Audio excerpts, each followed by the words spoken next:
Bam, bam, bam, bam, bam, bam, bam, bam, bam, bam, bam. Bam, bam, bam, bam, bam, bam. You gotta pump it up. You gotta pump it up. Gotta pump it up a little more. Get the party going on the dance floor. It's time. It's Manchester United in the quarter-final. And it's all going well. It's all going very, very well at the moment. Lingard has just scored to make it 2-0 to West Ham against Arsenal. What the fuck's going on at our football club? When's it going to fucking end, Robbie? And Manchester United, Donny van der Beek is going to start with Paul Pogba in an FA Cup quarter-final that we need to win. It's all good news at the moment. It's all very, very good news. But I didn't see the goals. I just saw people going on about Lingard. I was too busy setting up. But I have got it on the telly now. It is 2-0 to West Ham against Arsenal. And yeah, fair play West Ham last week. Turned up against us, played absolutely shit. And then they turn up against Arsenal and absolutely batter them, so to speak. So good stuff going on there. But what about Manchester United's potential lineup then, everybody? Let me show you this. What's your thoughts about this? I mean, I don't want your thoughts on that. I don't like the look of that up in the top left-hand corner. We'll sort that out. But yeah, what's your thoughts on that then? What's your thoughts on that? That's looking very good. Very good indeed. Whoa, whoa, whoa, whoa, whoa, whoa. What's going on there? Get that on. Oh. What's gone on up there? Look, this is what happens when you go live and it's not right. It was all right on that one. It works on that one. It's not working on that one. Bloody mess. Bloody hell's going on there? Like, sort that out. Don't want that. Don't want that doing that. Like, there we go. That's better. That's a bit better. That is. Oh, it is. That's a bit better. But yeah, very, very exciting. What's going on in relation to Manchester United today. Potentially that is the team then. We know that Donny van der Beek is going to start. We know that Paul Pogba is going to start. We know Telles is going to start. And we also think that Haaland is going to start. Not Haaland. That would be funny. Yeah, we've signed Haaland. And it's 3-0 to West Ham. Although there might be an offside. I think there is an offside for Antonio. They're not really celebrating it because he's offside. But this man will drain Wan-Bissaka if he keeps playing every match, says Samuel Cap. But yeah, I think it's going to be offside here for West Ham. I don't really care if anybody knows or not, but it looks like it is. Can I just give a big shout out to Cards Plug as well, who are sponsoring the show today for us as well. We've got some fantastic stuff to show you in a moment. Link in the video description. They've got a 40% discount. But I don't know why this would be offside. Antonio with the header. Does it go off Soucek's foot, who is offside? Probably. I'm not really that interested. It's a goal. It's a goal. Arteta out, says Zayn Miasi. This is not acceptable. And Kroenke out. The man and Wan-Bissaka potentially getting drained. Samuel, I'm a little bit all over the place, to be honest. I did drop a bit of tea into my whiskey earlier. I dropped a bit of whiskey into my tea because I was just so happy to see the news coming in. And it is 3-0 to us. Oh, I've got a feeling today could be fantastic. It really, really, really could. It could be absolutely fantastic. Hold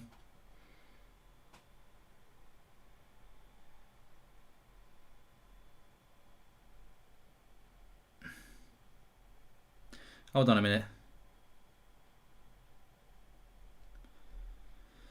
Okay, I'm just sorting something out here. Okay, 3-0. It is 3-0 in that game. But yes, this is confirmed on this side that Manchester United are going to be playing with Paul Pogba and Donny van der Beek today. Now, I don't know how we will do it. There's some talk that Bruno Fernandes might not start in this game, so that might not happen. But I've just done it how I would do it, and I think you were right to write in the first time with dropping a bit of tea into your whiskey, not the other way around, says Joshua Bowater. Yeah, I think I've just gone with the team that I would put out, but I'm not massively bothered about how he does it, really. I think that is fine by me, so to speak. But it's, yeah, the competition is on for United Stand picks, by the way. If you want to do that, you can do. Where is Zane, says Chris Siddle. I'm just having a bit of a problem with my thing here. Let me just sort this out. Oh, we'll get there.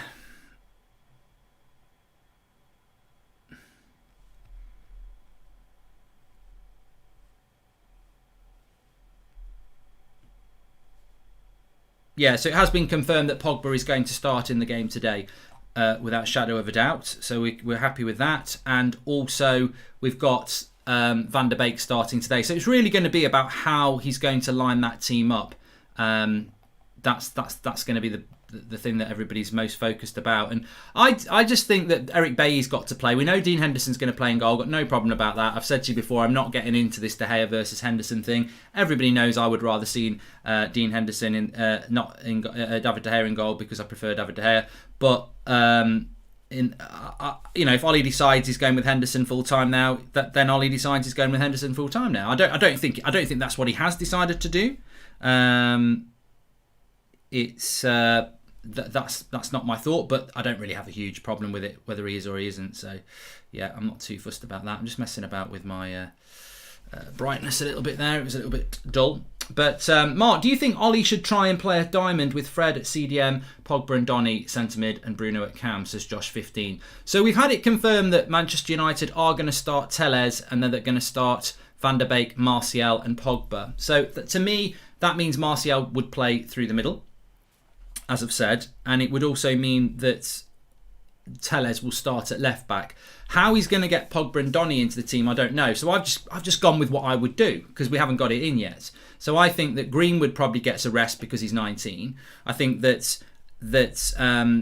you could play Van der Beek to the right, like we've done with Mata before. You could still play Bruno. You could play Pogba next to Fred, and I think that would be a really good team. Obviously, Dan James has got to start. I've not really got any major problems with that, but that would be the team that I would like to see Manchester United play, if I'm honest with you, and I'd be quite happy with that. But we will see. We'll see how it pans out in regards to that. Okay. Dan James masterclass today. Fleck and Martial. And Mark, did you hear that Telles, Van der Beek and Bay want to leave because of no playing time, says George. I haven't heard that, and that isn't actually the truth. Finally, Donny. Well, it's a time to pump it up. It is a time to pump it up, because Donny Van der Beek is starting in this game. It has been confirmed. And I think, look, forgetting about who's going to start and who's starting or not, Arsenal have just got a goal back with Lacazette. Forgetting who's starting and who's not going to start, let's focus on the most important thing, which is actually that Manchester United win this game. We know that the draw is going to happen at half time, and I think it's really important that United do win this game above anything else. That's the most important thing. So Manchester United win the game. That's what we want.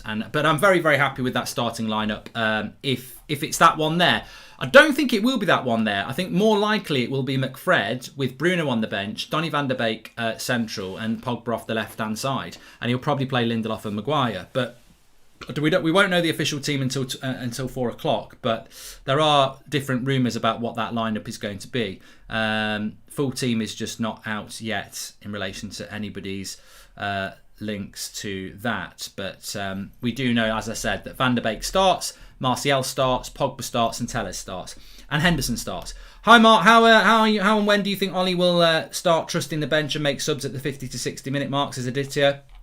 I don't know, but to be honest with you, I've got to applaud Ollie on this one. You know I back Solskjaer until May, and you know for me it's about what happens next season. I've got to applaud what he's done today. I think it's really important that we do make changes. That's not the confirmed team, but some of those players definitely are. Too important to drop Bruno, says Callum White. I really hope that Bruno's playing, and I really hope that Eric Bailly is playing. So I would say that. But look, first of all, West Ham are beating Arsenal 3-1. We've got Donny Van der Beek starting. I've heard of sleeping with the dishes, but right now Zane's rolling with the piggies. Get in the mud. Stopgap FC, says Gabriel Noel. And don't forget we've got injuries. 100 million plus team, says Reedy. Mark, do you think Lingard will be in Ollie's plans next season? I don't know. Could Telles play at left wing with Martial up top, says Alex Troop. No, I think Luke Shaw's going to get a rest there. I think it's a well earned rest for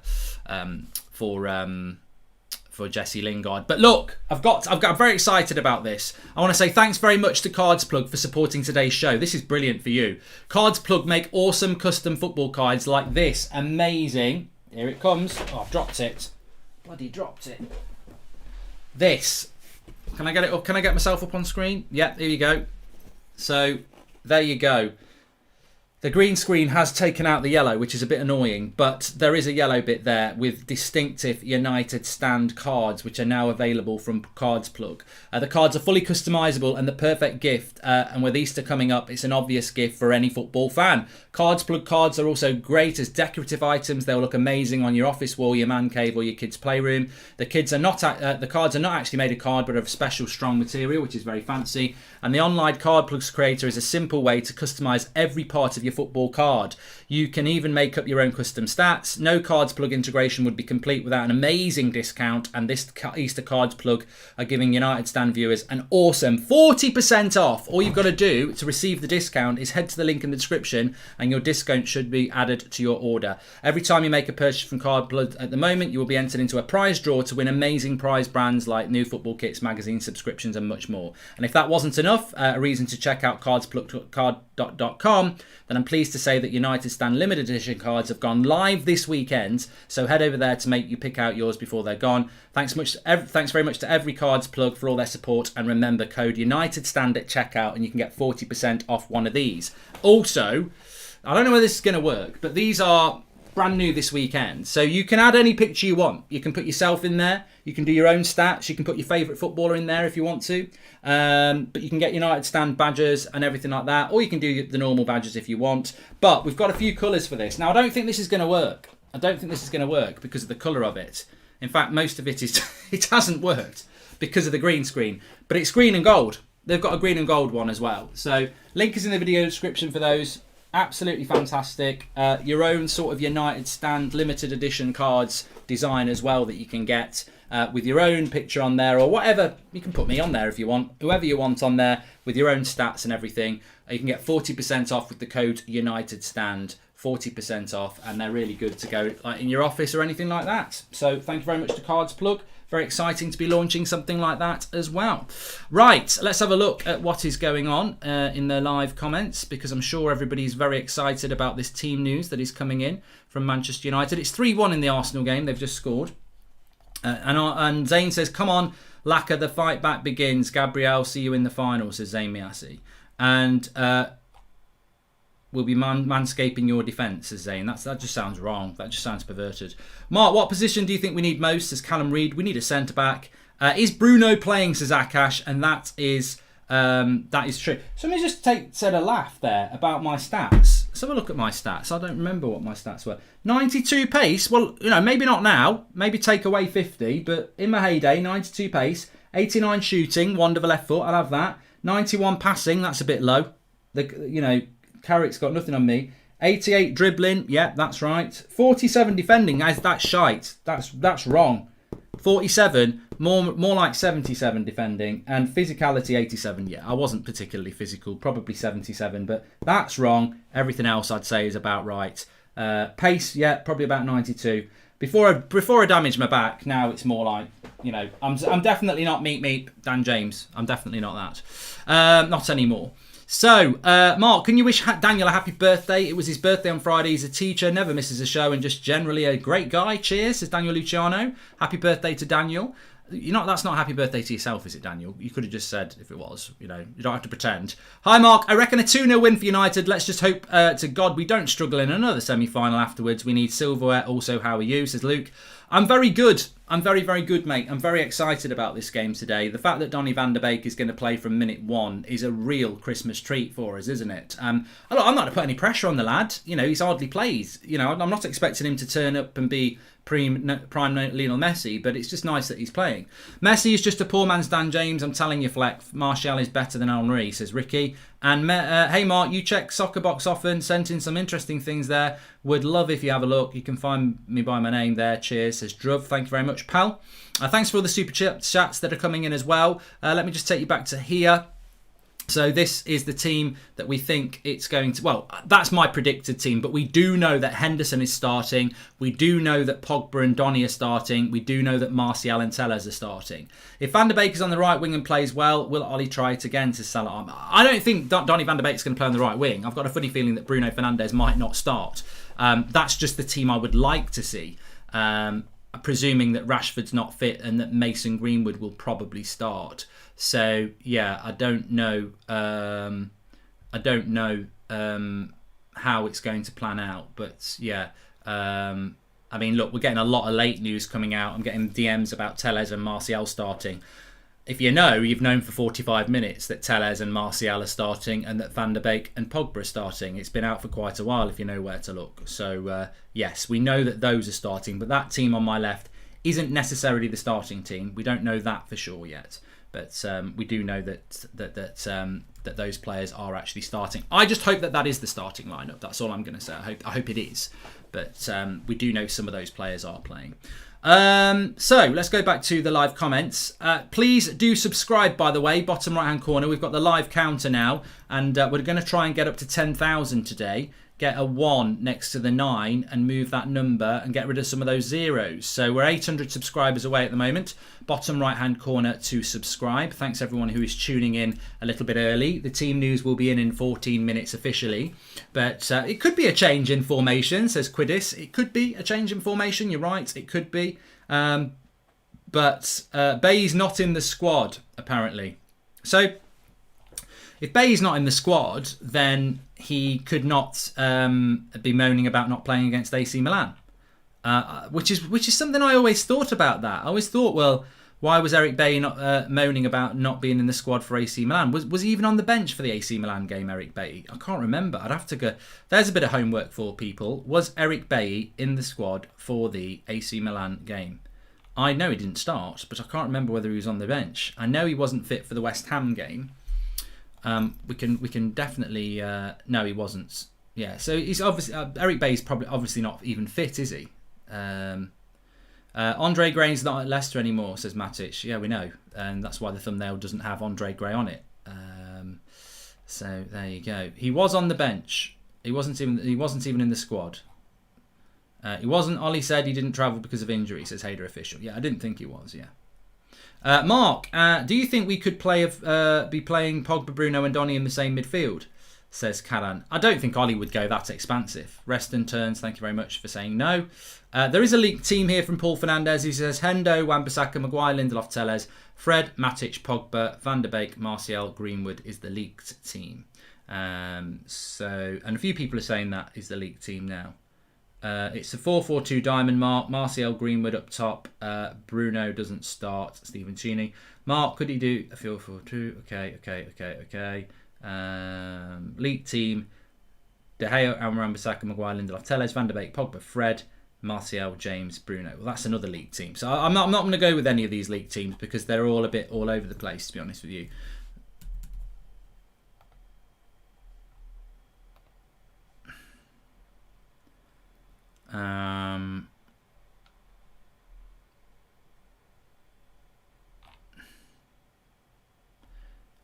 Looks like Man United are playing a diamond with Fred, Matic, Pogba and Van der Beek and Martial and Greenwood. Well, you know, I don't think we will. I've got no. I will say this right now. I don't think Manchester United are going to play a diamond. We haven't played a diamond for a very long time. We get no time on the training ground at all. So I don't think for 1 minute we're playing a diamond. I think Pogba will play off the wing, which is where we've been using him. Donny will play where Bruno is. Yeah, so I don't think that will happen.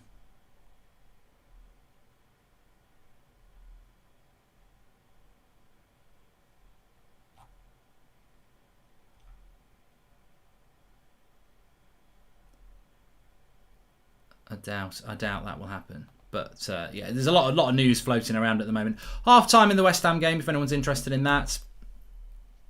Hi Mark, hope you're keeping well. I'm fine as well. Come on Man United, says Daniel Derbyshire. And it's 4-4-2 diamond, Mark. Martial, Greenwood up top. I don't think it is a diamond, Stephen, but you can think what you like. What are your opinions on Martial? I wasn't being rude there, by the way. You can think what you like. I don't think that we are going to play a diamond. I just don't.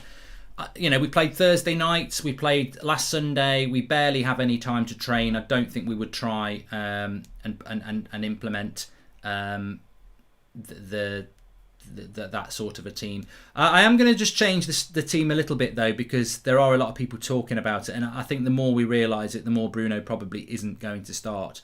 So if we just move it around a bit, I think the team we're probably going to see is obviously no Dan James. Ricky's going to be upset. It looks like Mason Greenwood's going to start, and I would say Greenwood will go there. And I would say that Paul Pogba is going to go over here like he did on the other nights. For some reason, Ollie seems to think Paul Pogba is a winger now.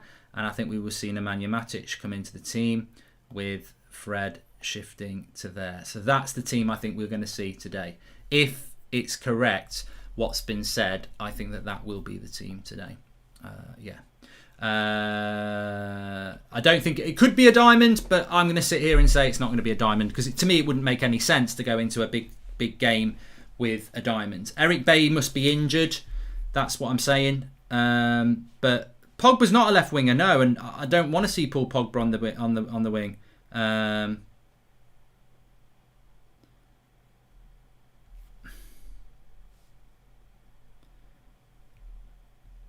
So I don't want to see that. Now players are coming back. The team looks more promising again, says Man United list. And that's what you want to see. You want to see people producing better. Now that we've got, I need to see Donny van de Beek playing. I mean, look, there's always going to be a reason to have a moan.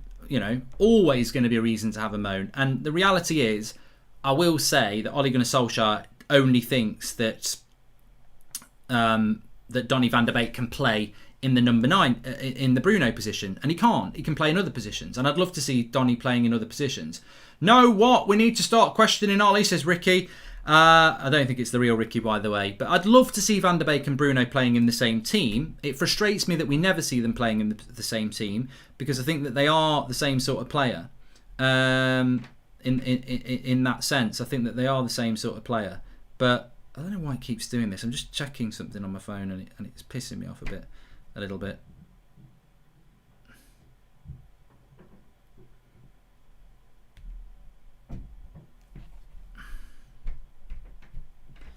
Okay, that's all right.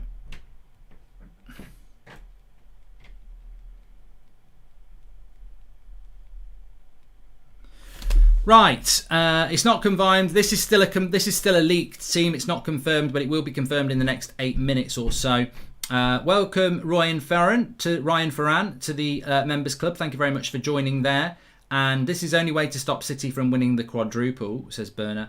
The FA Cup draw, as I understand it, is at half time. So yes, I think that this is a very big game for Manchester United.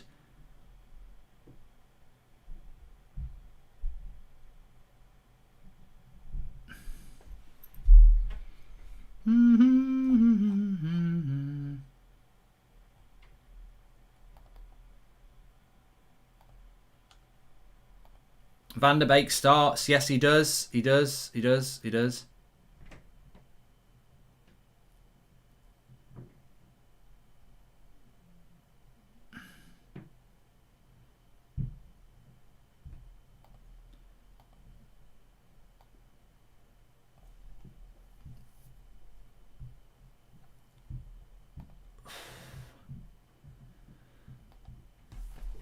The team is not officially out yet. We can't underestimate Leicester, and I think that's really important from TA to say that we can't underestimate Leicester today. We've got to be a little bit more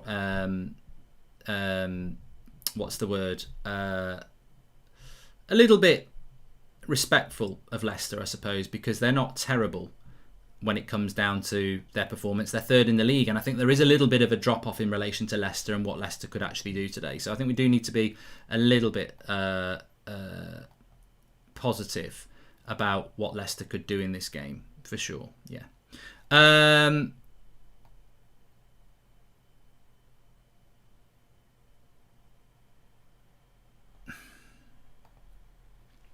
Let's have a look. League team is confirmed, says Zed Jamie. So it looks like we've got the team that we've got. Thanks to Zed Jamie for that. In fact, he's just messaged me. That is the confirmed team. So it is Henderson, Wan-Bissaka, Maguire, Lindelof, Telles, Matic, Fred, Van der Beek, Pogba, Greenwood, Martial. So we've got the right team on the screen. We can confirm that.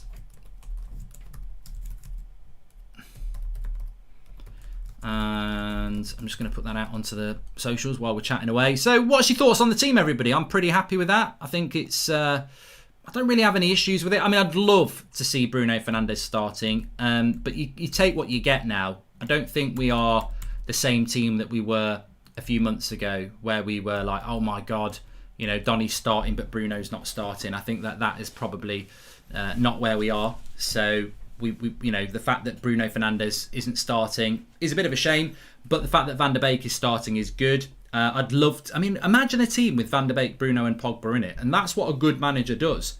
That's what a good manager does. I don't think Pep Guardiola says, I've got Donny van der Beek, Pogba and Bruno. I can only ever start 2 of them. You get all 3 into the team, and I think that's really important. Matic worries me a little bit today, but, McTominay probably needs a bit of a rest. Don't you think we should play Van der Beek as a box-to-box alongside Fred or McTominay, says Karen. I don't think Ollie's brave enough to do that. Score predictions, Mark. Come on, United, says Take Me Home United Road. I think we'll win 1-0. I do think we'll win 1-0. Where is it confirmed? I hope Donny gets the ball in this game, says Tyrone Ferris. Yeah, he's got to get on the ball. Look, what I would just say about Donny van der Beek very, very quickly is that Donny van der Beek, to me, is a player that really gets hold of the ball, wants to pass and move the ball very, very quickly. That's what he wants to do. So Donny van der Beek needs the opportunity to be able to do that today. That's what he needs to do.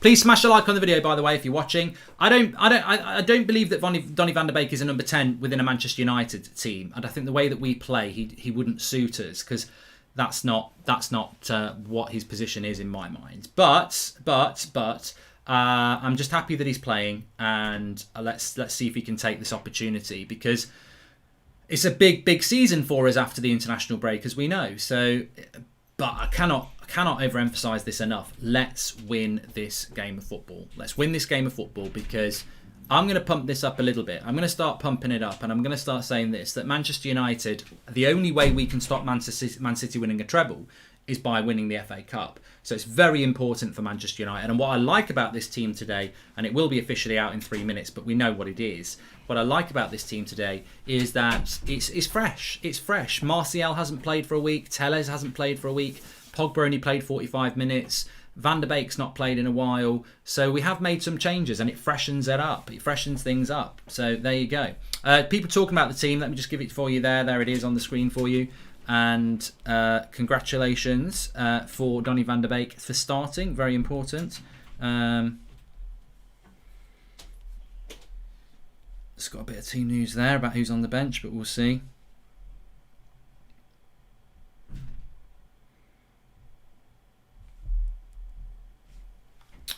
Right. Mark, I hope Dan can get a couple of goals and Donny can get some assists and be involved in the attacking to prove himself. He needs a man of the match performance. Remember, we are going into an international break, and what I want to do in this international break is go into it with an FA Cup semi-final, a Europa League quarter-final, which we've got, and second place in the league, which we've got. So that's what I want to do. I want to go into this and feel, better and happier. And I think that this game could go. We could still be playing this game at around 8 o'clock. We could go extra time and penalties. Ben Casey says it's a diamond. I don't think it is, Ben, but we'll see when the game kicks off. I think we've all matured a little bit more from where we were 2 years ago, where we used to spend half an hour arguing about what the formation's going to be. I don't listen to One Football. I don't listen to the Manchester United app. I don't listen to anybody until the game kicks off. The reason I don't think it's a diamond, and I don't give a shit if it is, but the reason I don't think it's a diamond is we've been playing 3 games a week consistently for about 6 months. Ole Gunnar Solskjaer constantly tells us there's no time on the training ground to try things new. 2 weeks ago, he was speaking about zonal marking and defending corners and said, we haven't really had time to work on anything. So how would he have time to teach this team how to play a diamond formation when we don't have any time? I think it'll be a 4-2-3-1. I think Fred and Matic, we'll play a back 6. We're going to play a back 6. A diamond isn't a back 6. Fred and Matic are going to stand in front of Maguire and Lindelof because they've got Vardy. So we're going to play with 2 holding midfielders. So how the front 4 play, let's wait and see. But I don't see us playing a diamond at all. We haven't had the time to do it. And if you play a diamond, you only put 1 CDM in front of Maguire and Lindelof. And if you've not learnt anything, you should have learnt by now, we never play 1 centre defensive midfielder in front of Maguire and Lindelof, especially with that. We're playing a back 6. Like Scott says, we'll play a back 6. Fred and Matic will play as a 2. So it could be a 4-4-2, but I doubt it'll be a diamond. And I think Pogba will play off the wing. And people don't like it, and I don't like it, but I think Paul Pogba will play off the wing because that's where Paul Pogba has been playing under Ole Gunnar Solskjaer for quite some time. He does like putting him out on the wing. So, yeah, it's that's what I think will happen on that. But I want to see Paul Pogba playing centrally. I really, really do. I think we all want to see that. And yeah, it is what it is. Yeah, the team has been confirmed. There is nothing different to what we've got on the screen, so we can go with that. What's your score predictions, everybody? I haven't asked you about that yet. What is your score predictions for the game today? I'm going to stick with my 1-0 to Manchester United. I think it's absolutely essential. We've had such a good week, really, haven't we? I think we can all agree we've had such a good week. I know some people don't like the way that we're playing, but I love the fact that that we've actually won these games. I love the fact that we've actually put ourselves in a position where we are through in the Europa League. I thought that was really important. I love the fact that we've solidified that top 4 position that maybe a week ago, ahead of that West Ham game, we were like, ooh. I mean, imagine if West Ham had beat us last week and now they're beating Arsenal. We would have been in a little bit of bother. So I'm excited by what we've done, but to be honest with you, going into this international break, somebody's got to get knocked out today. There can't be a draw. It's going to go one way or the other, and in that sense, I really, really, really do hope that we win this game, because if we don't, then we're out of the FA Cup,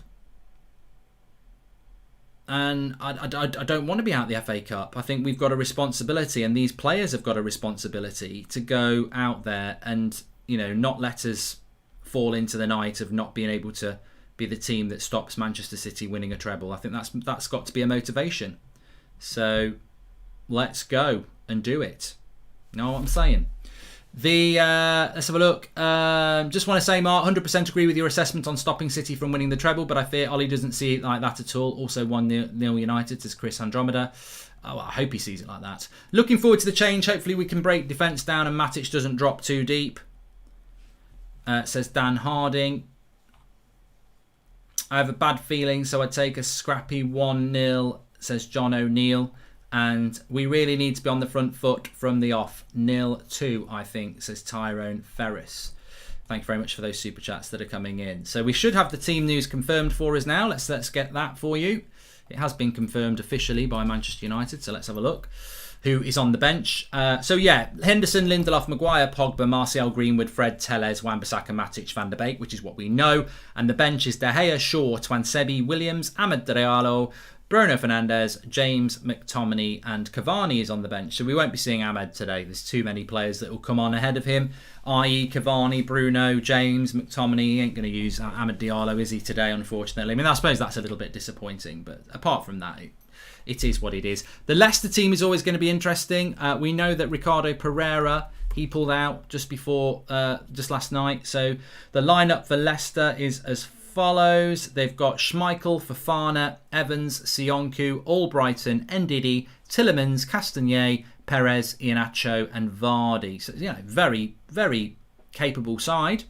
I still think we're better than them. I think when you've got Paul Pogba in your team, you're a better team than the opposition, most oppositions in this league. Excited to see Anthony Martial back. I know nobody's really mentioned that, but I am excited to see him back in the team as well. And I'm excited to see what this team can achieve today, because I think it's a real big opportunity for us to go and get something. I think we will win 3-0. Pogba and Van der Beek masterclass, says Elfin. Just got here, Mark. Your thoughts on the team, says K Chino. And is it still concerning that Ollie sees Van der Beek as Bruno's understudy or backup? Van der Beek can play as a number 10, yet not as only his best role. Glad Pogba is starting, says Salah Ahmed. And I'm with you, Mark. I'm very jealous over the treble, and I don't care if it's City. I don't want any club to take it away. I hope the players care as much, says Southpaw of Sports. I mean, I can sort of... thanks for all those super chats. I can sort of... obviously no Rashford on the bench, as we predicted. I can sort of... what's the word? Summarise all those super chats by saying my thoughts on the team is that I don't think we're going to win the game 3-0. I think anybody who thinks that we're going to play expansive football is an idiot. And I don't like calling people idiots, but we're going to play a back six. We've got Matic and Fred on the team in the same back four, apart from Luke Shaw's not playing. So we're going to be playing a back six today. And I don't think we'll create many chances. I think we'll see Martial isolated. I think Greenwood will be struggling out on the right. I think Pogba will, only be able to play about an hour. And Van der Beek will probably be deprived of the ball. I would hope that Matic can play the ball forward better than Fred and McTominay have managed to do in the next few games. But I don't see an expansive team. I don't. I see an expensive team, but I don't see an expansive team because the reason I say that, and I love to be wrong on this, and I hope I am wrong, and I'm sure everybody else hopes I'm wrong as well, but picking a really good team on paper doesn't mean you're going to play good. It will always come from the tactics of the coach. Now, last week I watched the North London derby and I looked at the Spurs side and it had a front four of Bale, Kane, Son, Nora, and it had Ndembele in the pivot. And I was like, that's an attacking looking side. They parked the bus. So I will go into this game with my eyes wide open as to how we've played recently. And I expect to see a back six as per usual with a lot of Chuckle Brothers to me to you side to side passing. If we don't do that and we play a higher line, great. But do you think we're going to play a high line with Maguire and Lindelof against Vardy and Matic and Fred there? I think we will play a bit deep. So I think it will be the same approach, but I think we will win 1-0 because I think there's some really quality United players on there. I don't think we won't create chances, but I don't think it will be on the front foot chances. And remember, we are the away side technically as well. So, yeah. I'd rather see Matic than McTominay, to be honest, Thomas. I think that midfield pivot did need a change, to be honest with you. Anyway, lots of exciting things going on today. An exciting team on the left with Donny starting. It feels like Christmas. It really does. K Chino says, I hope Van der Beek and Pogba can switch like Bruno and Pogba does. Bay had to start. Apparently Bay's injured. He's not even on the bench. And Ricky says, right now I'm in the mirror crying. I'm Ollie out now because Dan James is not playing. Maybe he's resting him for more important games. And welcome to the Members Club, Makel. Thank you very much for that. But Lingard's having a good game for West Ham. They're beating Arsenal 3-1. United have got Donny and Pogba starting. And we've got, from Cards Plug, who are sponsoring the show today, we've got these that have been released. These fire backgrounds. United stand. That's actually yellow. It's just the green screens took it out. You can get your own Cards Plug designs with the United stand distinctive design now, where you can get that on there as well, the United stand emblem. Totally customizable. You can put your own stats in there. You can put your own picture there, any picture you want, your own name there. If you want to put your favourite player there, you can do. You can put their name there and you can do their own stats. So it doesn't have to be you. I think a lot of people think with the Cards Plug thing, it's got to be you. It can be any footballer you want, anybody. It can be an actor. Whatever you want, put their own stats, goes on your wall. Because not everyone's arrogant like me. Not everyone wants a picture of themselves. You could have me if you want. You could have a Goldbridge card. But we have got these distinctive United stand cards. They've only launched this weekend on Cards Plug. The link is in the video description. And to celebrate that, they're giving 40% off with the code United Stand. So get on it. The link's in the video description. You can get these distinctive new United Stand backgrounds. They do it in green and gold. The green and gold one's really nice, but I can't do the green and gold because it's green and it just disappears completely, as you can see. That's the green and gold one, which is just disappeared because it's green and gold. But the green, check them out on the link in the video description. We've got a few different colours, totally customizable stats. You can put your own name. You can put any name you want, any picture you want. Links in the video description, 40% off. I've got about 6 of them on my office wall now, and they're all of me. Hey Mark, are you ready to see Donny provide absolutely nothing but 5-yard easy passes to the team? I certainly am. I don't like change, says K Robbo. And I hope we play a diamond formation today, says Adrian Eng. Let's get rid of these.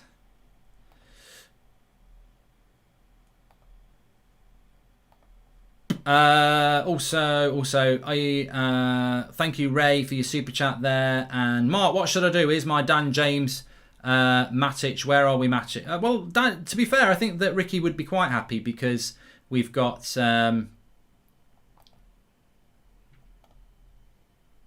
he's got Martial and Matic playing, hasn't he? So yeah, he'd be quite happy with that.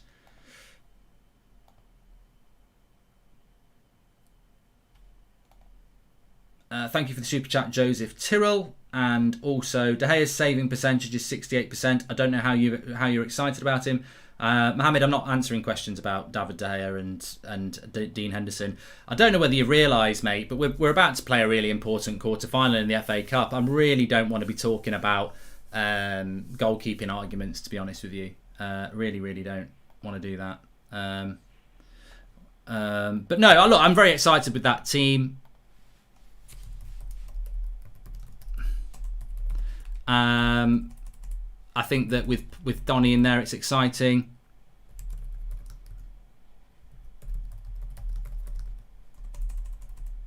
and I hope that he can get a chance to perform. I think it'd be really important, yeah.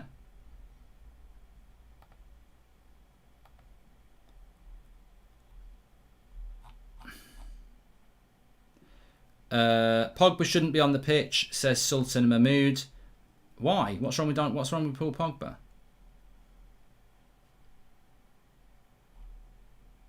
Glad to finally catch a live game with United Stand. Eager to see how creative that left side will be with Donny in the mix, says Marveloso.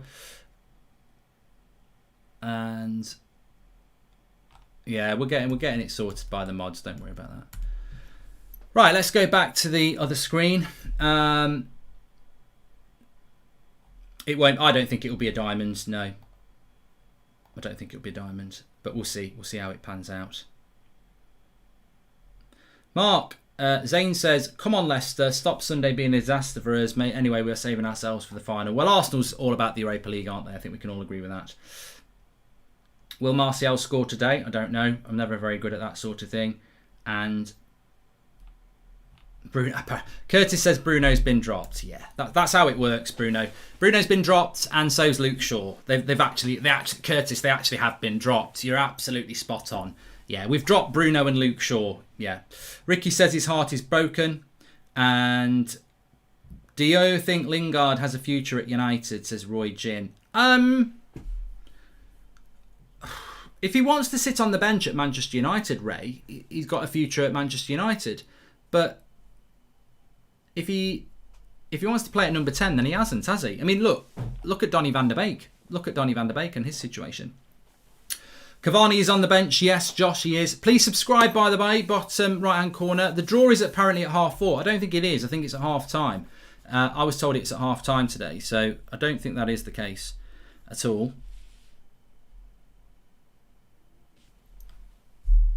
I'm excited to see us keep the ball today. If this works how it should, the ball retention will be there. Donny, Pog and Tony will be good football, says Nathan. I mean, to be honest, on Bruno Fernandes, Bruno will probably be pissed off that he's not starting, but I think he's probably going to come on for Paul Pogba, who won't play 90 minutes. There's no way Pogba's going to play 90 minutes today. Not a chance. So I think Bruno Fernandes will probably come on for him. But Bruno will be a little bit gutted on the bench. I think he'll be like, oh, for fuck's sake, I've had to play with bloody McFred for ages, and now Pogba's back and I ain't playing with him. But after the international break, mate.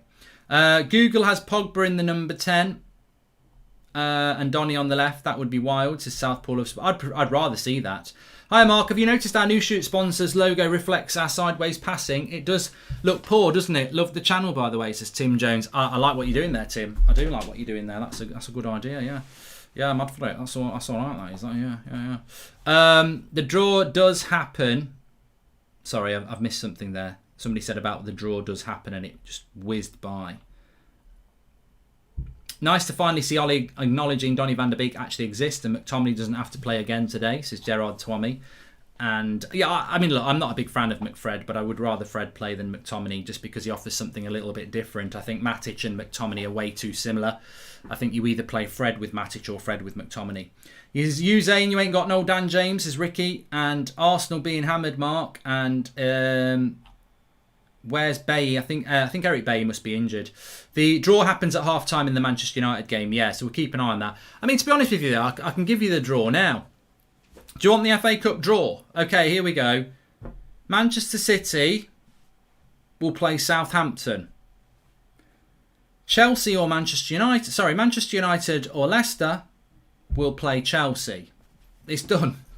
We've just done the draw. That's what's... You know Man City are getting Southampton and you know your Man United are getting Chelsea, or Man United and Leicester are getting Chelsea. What are your thoughts on Team Viewer sponsorships? Is Paul not nice? I don't. You know what? I don't really care about Manchester United shirt sponsorships, to be honest with you. I think that it's just it's money that's going to go to the to the Glazers. I don't think we will see anything else. That concludes the FA Cup draw, by the way. Let me just tell you. The draw is at half-time, but we already know it. And when will Aaron Wan-Bissaka get a rest, says Niall G. Exactly. I've got no idea, mate. No idea.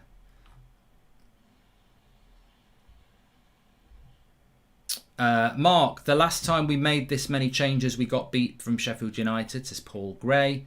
And how does our club ownership work? Can we get rid of the Glazers? This is a addicted gamer. And I'd love it. You know what? I will say it right now. You know who I want in the semi-final? I want Man City. I want Man City. If we can get through Leicester, I want Man City. I'm pointing my finger now. I want Manchester City in the semi-final if we beat Leicester. And you know why I want Manchester City? Because there's two reasons. One, I want to knock them out so they can't win the treble. Two, this would be our 5th semi-final under Ollie. So it would be like, you can't lose 5 semi-finals in a row. So what way to break your duck? What than Manchester City. So I don't care if we get Man City. I'll happily get Man City in the semi-final. I'd rather get Man City than Southampton or Chelsea, to be honest with you. We should take control of our own destiny. So yeah. Mark, which centre-back do you want? Varane, Koundé or Carmo? Says Madhavan. Well, get in the live comments and let us know. For me, it would be Varane. Out of those three, Defo.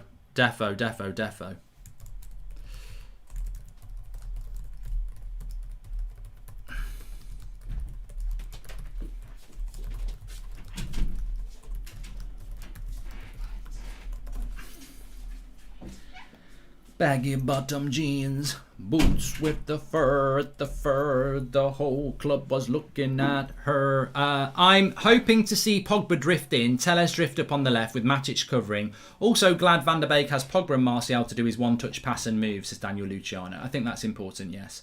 If the draw is as you say, I win 115 from a £5 bet, says Lewis Prendy. That's a lot to win what is going to be an obvious draw, to be honest with you. Yeah, I think it's very obvious that will be the draw, to be fair. To be sure. The camera's looking a lot better today, isn't it? I don't know what went wrong with the camera over the last couple of weeks. A lot of you were saying, what's gone wrong with your camera? It's gone a bit grainy. And you're right. And I spent a bit of time on it this morning. And I noticed what was happening. My face wasn't too bad, but like my jumper was like really fuzzy. So we've sorted it out at last, which is good. Shorty go low.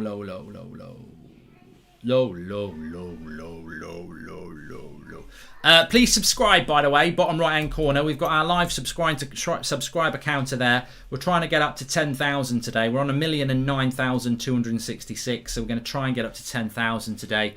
Get rid of one of those zeros next to the 9. So bottom right hand corner to subscribe. Remember, we're live every night at 8 o'clock, every morning at 10 a.m. with the news show.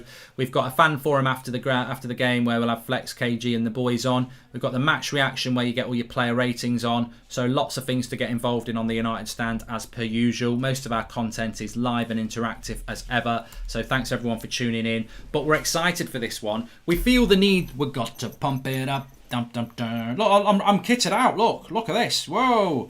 No jeans. I've got no baggy bottom jeans on today. Look, I've lifted the wrong leg up.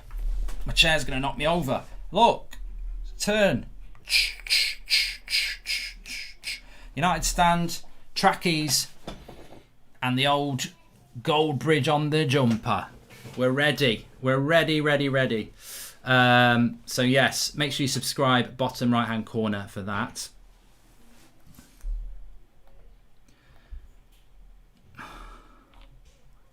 My live chat's just gone a bit slow, sorry. It's back now. Breaking Bruno's bench because he didn't allow Pogba to dance with him, jumping on his back, says Felix Grasson. Okay, it's totally frozen now, which is great. Let me come back in. Arsenal have got another one back. Could be. I think Arsenal might get back from 3-0 here. They've got half an hour to go. Zane's going to be very happy.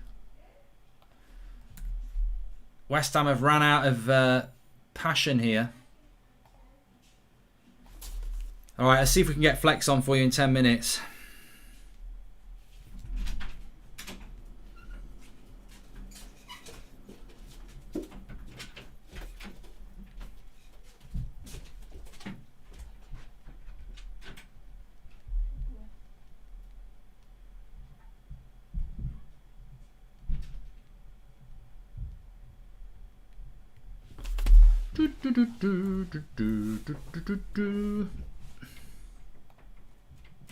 You are going to get blocked if you keep doing those pictures on the live comments, so I'll just let you know. Crack on, you get blocked. So simple as that.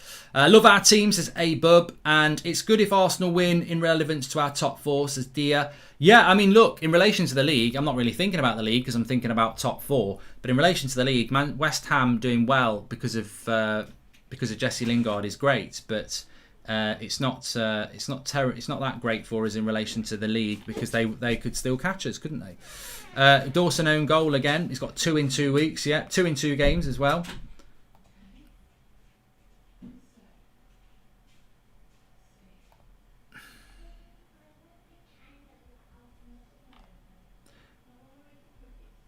Oh God, I don't know why it keeps doing that.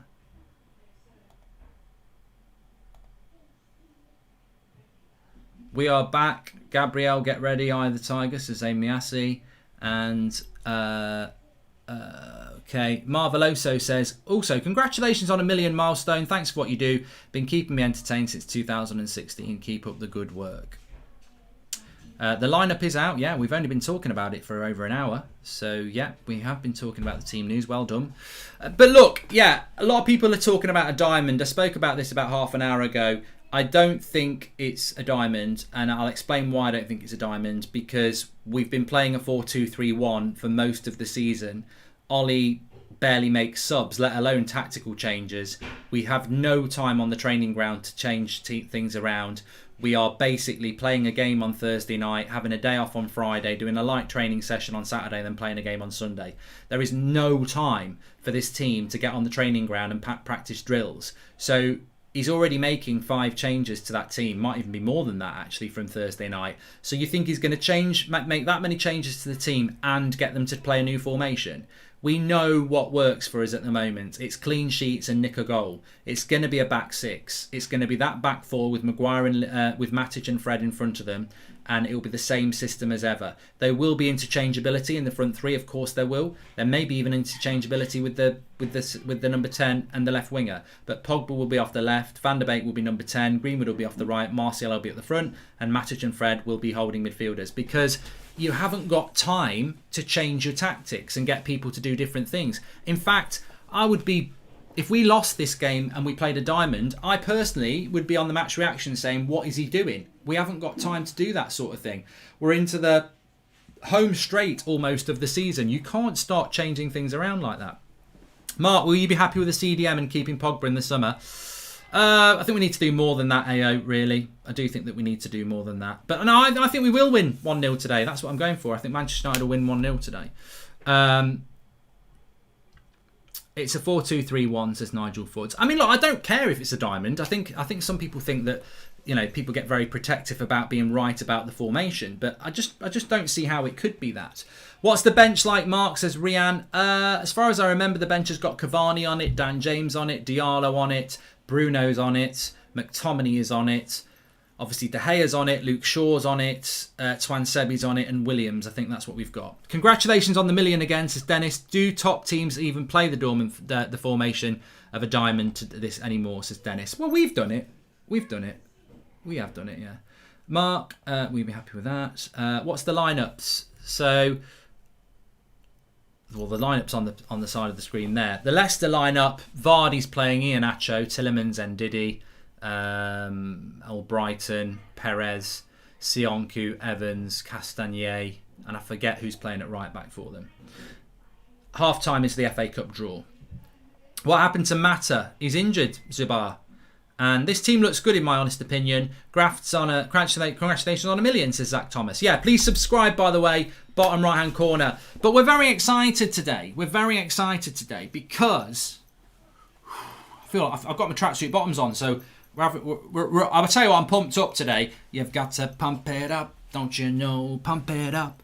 You've got to pump it up. You've got to pump it up. And I am excited about this one today because I want to win. I'm very greedy. I'm a very greedy person. I want to win because I know people would have said, well, I took 2 wins out of 3 a week ago when we had West Ham in the league and AC Milan in the Europa. I'd have took 2 out of 3, so today's a bonus. Shove your bonus. Shove your Brucey bonus. Those 2 games are gone. They're history. They're gone. Today is an FA Cup quarter-final against Leicester. I'll be gutted if we lose this. I'll be miserable over the international break if we lose this game today because we can no longer stop Manchester City winning the treble in our own hands. And also, I don't want to lose. I want to keep some momentum going. I want to take positivity into the international break. So I want to see Manchester United win this. I don't think Pogba will play any more than about 70 minutes max. I don't think he's got anything more than 70 minutes in him at the moment. So I expect to see Bruno Fernandes come on at some point, yeah. And I think Bruno will have been told that by Ollie that you're going to come on. But I hope it's not Bruno for Donny. All I want is Donny van de Beek to play well, says Salah Ahmed. Yeah, and I wouldn't put too much pressure on Donny van de Beek. I mean, not because of his injury. I think, when was the last time Donny van de Beek started? Was it Watford? Watford in the Cup. So, well, good block there. Was it Watford in the Cup? Dawson's on fire at the moment, says Chelsea. 3 goals in the last 2 matches, 2 own goals. Hope to see Van de Beek for Matic and Bruno in for Matic if we are struggling, says Chelsea. Look, I think it's going to be very interesting how we line up today. Tactically, let's not forget that Leicester have got Jamie Vardy, who is very quick. And we've got Maguire and Lindelof, who are not very quick. So we've got to be careful about that. And you know, for that reason, I think we will play the normal way of playing. It's how quick we can play in this game that's going to be the interesting thing. How quick we can move the ball from back to front. That's always our big issue in these types of games. So that's going to be the interesting thing, how quickly we can move the ball from back to front. Because everybody knows that has been our problem in recent weeks and months, how quickly we move the ball from back to front. So yeah, let's see. But I'm going to go 1-0 to Manchester United. I don't think we're going to reinvent the wheel, which is why I think we will play a diamond. We won't play a diamond, and I also think that we will play the way that we're used to playing. And Ndidi in the pivot is an interesting player to keep on. TA. I mean, we're never going to buy Ndidi, but just watch how he plays compared to ours.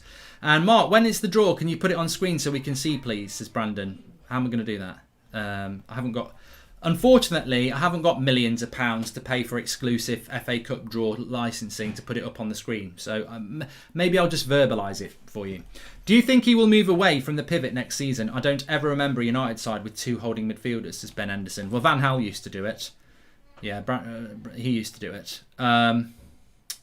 Do I rate Jamie Vardy, says Tommy McGinn. I think he's one of the best strikers in the Premier League. Yeah, I think he is. Semi-final draw is at half-time, cuz. It is, yeah. So, yeah, you can join us for that. Rashford just shouldn't have played today anyway, and I don't think it's any news.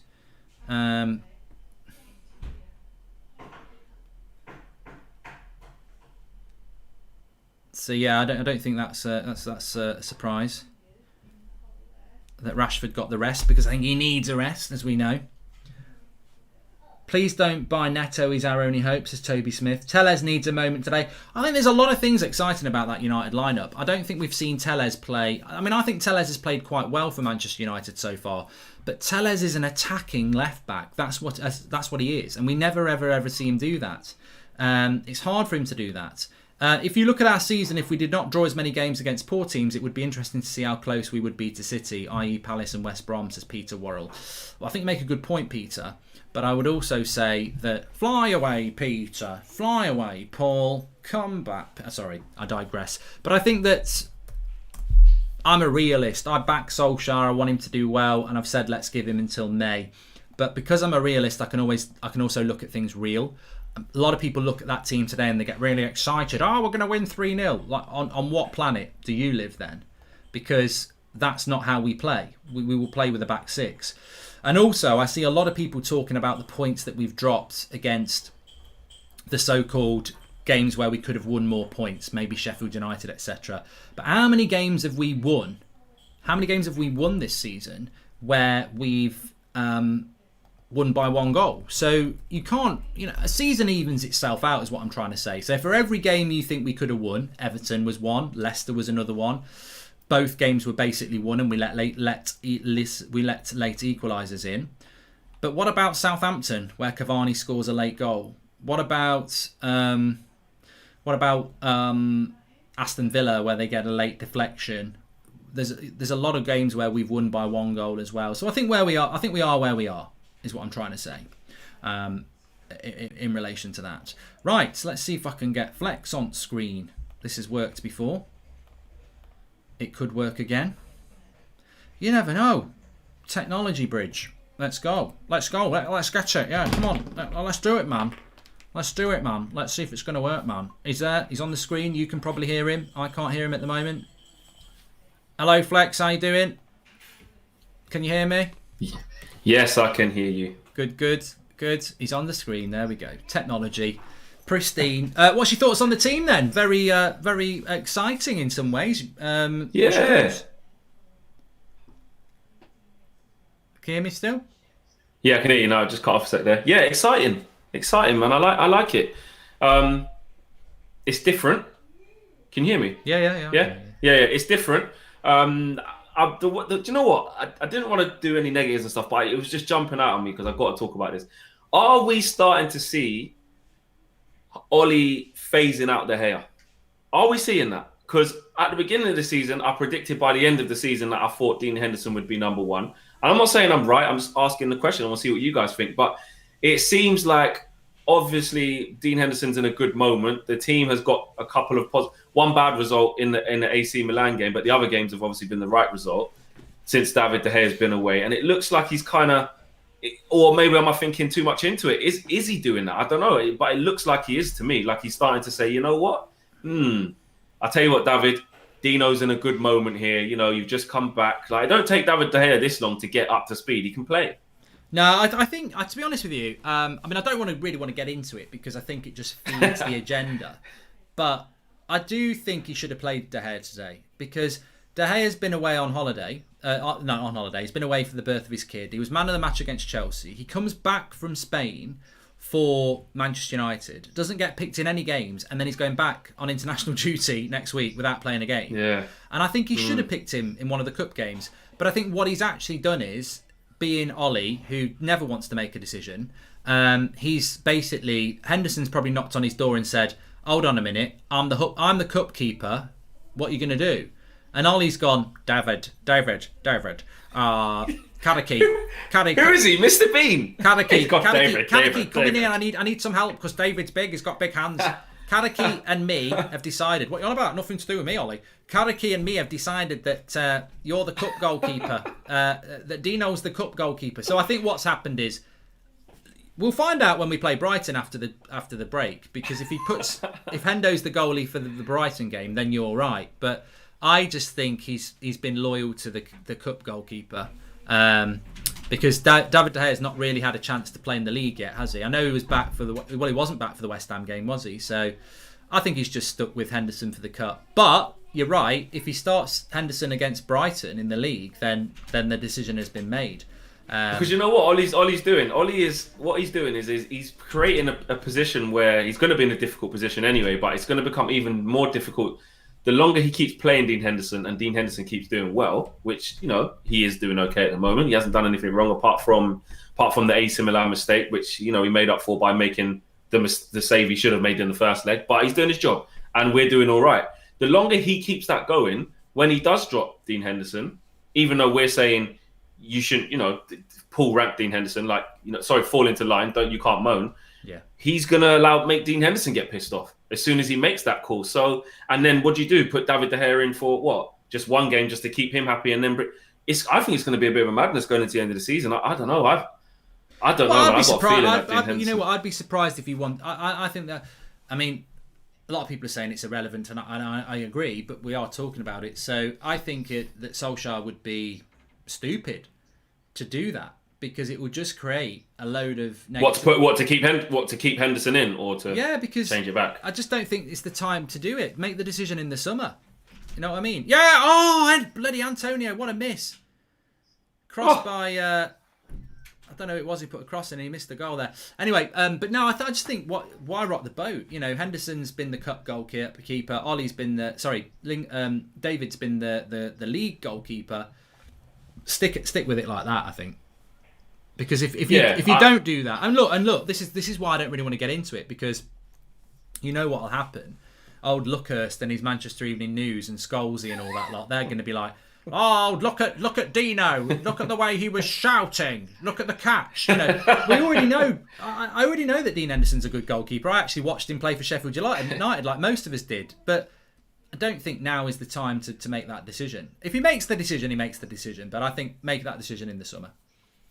Yeah, I do agree with you, but it's just I just thought I'd just kind of bring it up because it really does look interesting as to where he's going. Do you think we're going to play a diamond or a 4-2-3-1? That's something that people. Nah, I don't think it'll be a diamond at all. I don't think Ollie will go back to that in this game. They are. I mean, Leicester are playing a 5 at the back, aren't they? But with the wing backs, the way I look at it. But I think it'll be a 4-2-3-1. I think Pogba will be on the Martial, Greenwood, Pogba. Greenwood will be on the right, Pogba will be on the left, and Martial will be up front for me. Donny van der Beek in the 10. Yeah, I don't see it being any other way. I mean, look, in relation to the game, I think a lot of people are very excited about the team, and there's a lot of talk, we've got Donny playing, we've got Pogba playing. I mean, Pogba's been out for a long time. Donny van der Beek hasn't been out as long, but I can't remember the last time he started a game. Martial's been out. How do you feel this game's going to go? Because we can't disrespect Leicester. No, definitely can't. I did predict a 2-0. Now we've made a couple of changes. Luke Shaw coming up. Luke Shaw is one of these players who's been so good for us, that the whole team plays better when he's there. And I'm not trying to disrespect Alex Telles, because I do think he is. I can't put my finger on it at all. Can you still hear me even though I've gone off screen? Yeah. Yeah.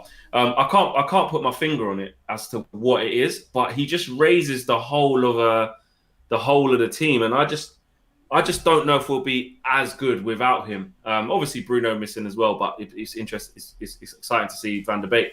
But I'm going to go over 2-1 now. I went for a 2-0, but I think we'll concede a goal. I think we'll concede a goal for some reason. I've just got that feeling inside me, but I think we'll score 2 though. Interesting tweet just come out here. I mean, it's not nothing to do with the game. It's from Fabrizio Romano. So let me just read this tweet out for everybody.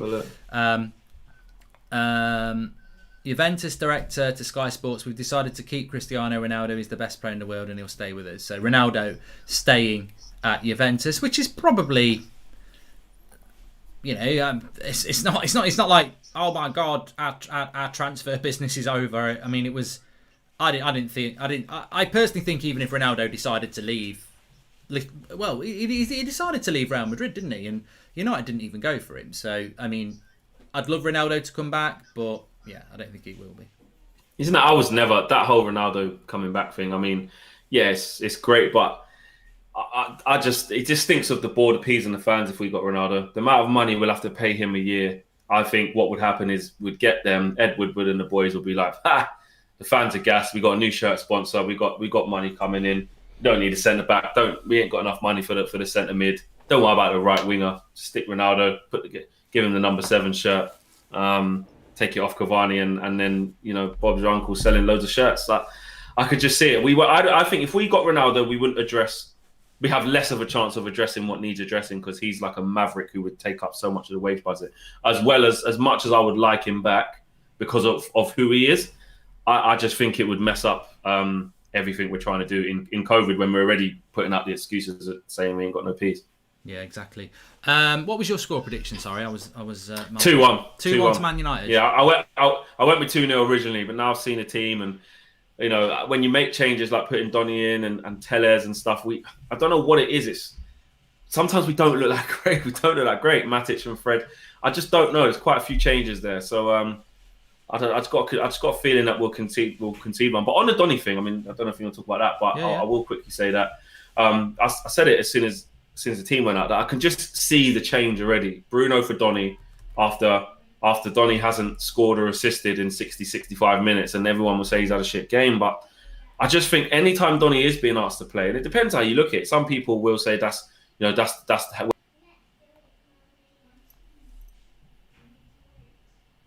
how we're asking him to play is not entirely his strength. Like, he's not.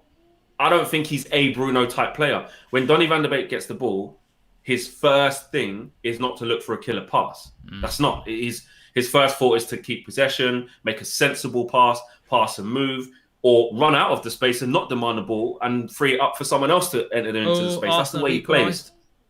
Yeah, that's a good result. To be honest, that's a good result for us. That's a good result for us. That's a good result as long as it stays like that. Yeah, exactly. Well, actually, even if Arsenal go on to win, actually, get West Ham out of the mix, innit? But that just shows, innit? West Ham, you're just not the quality of the top 4, mate.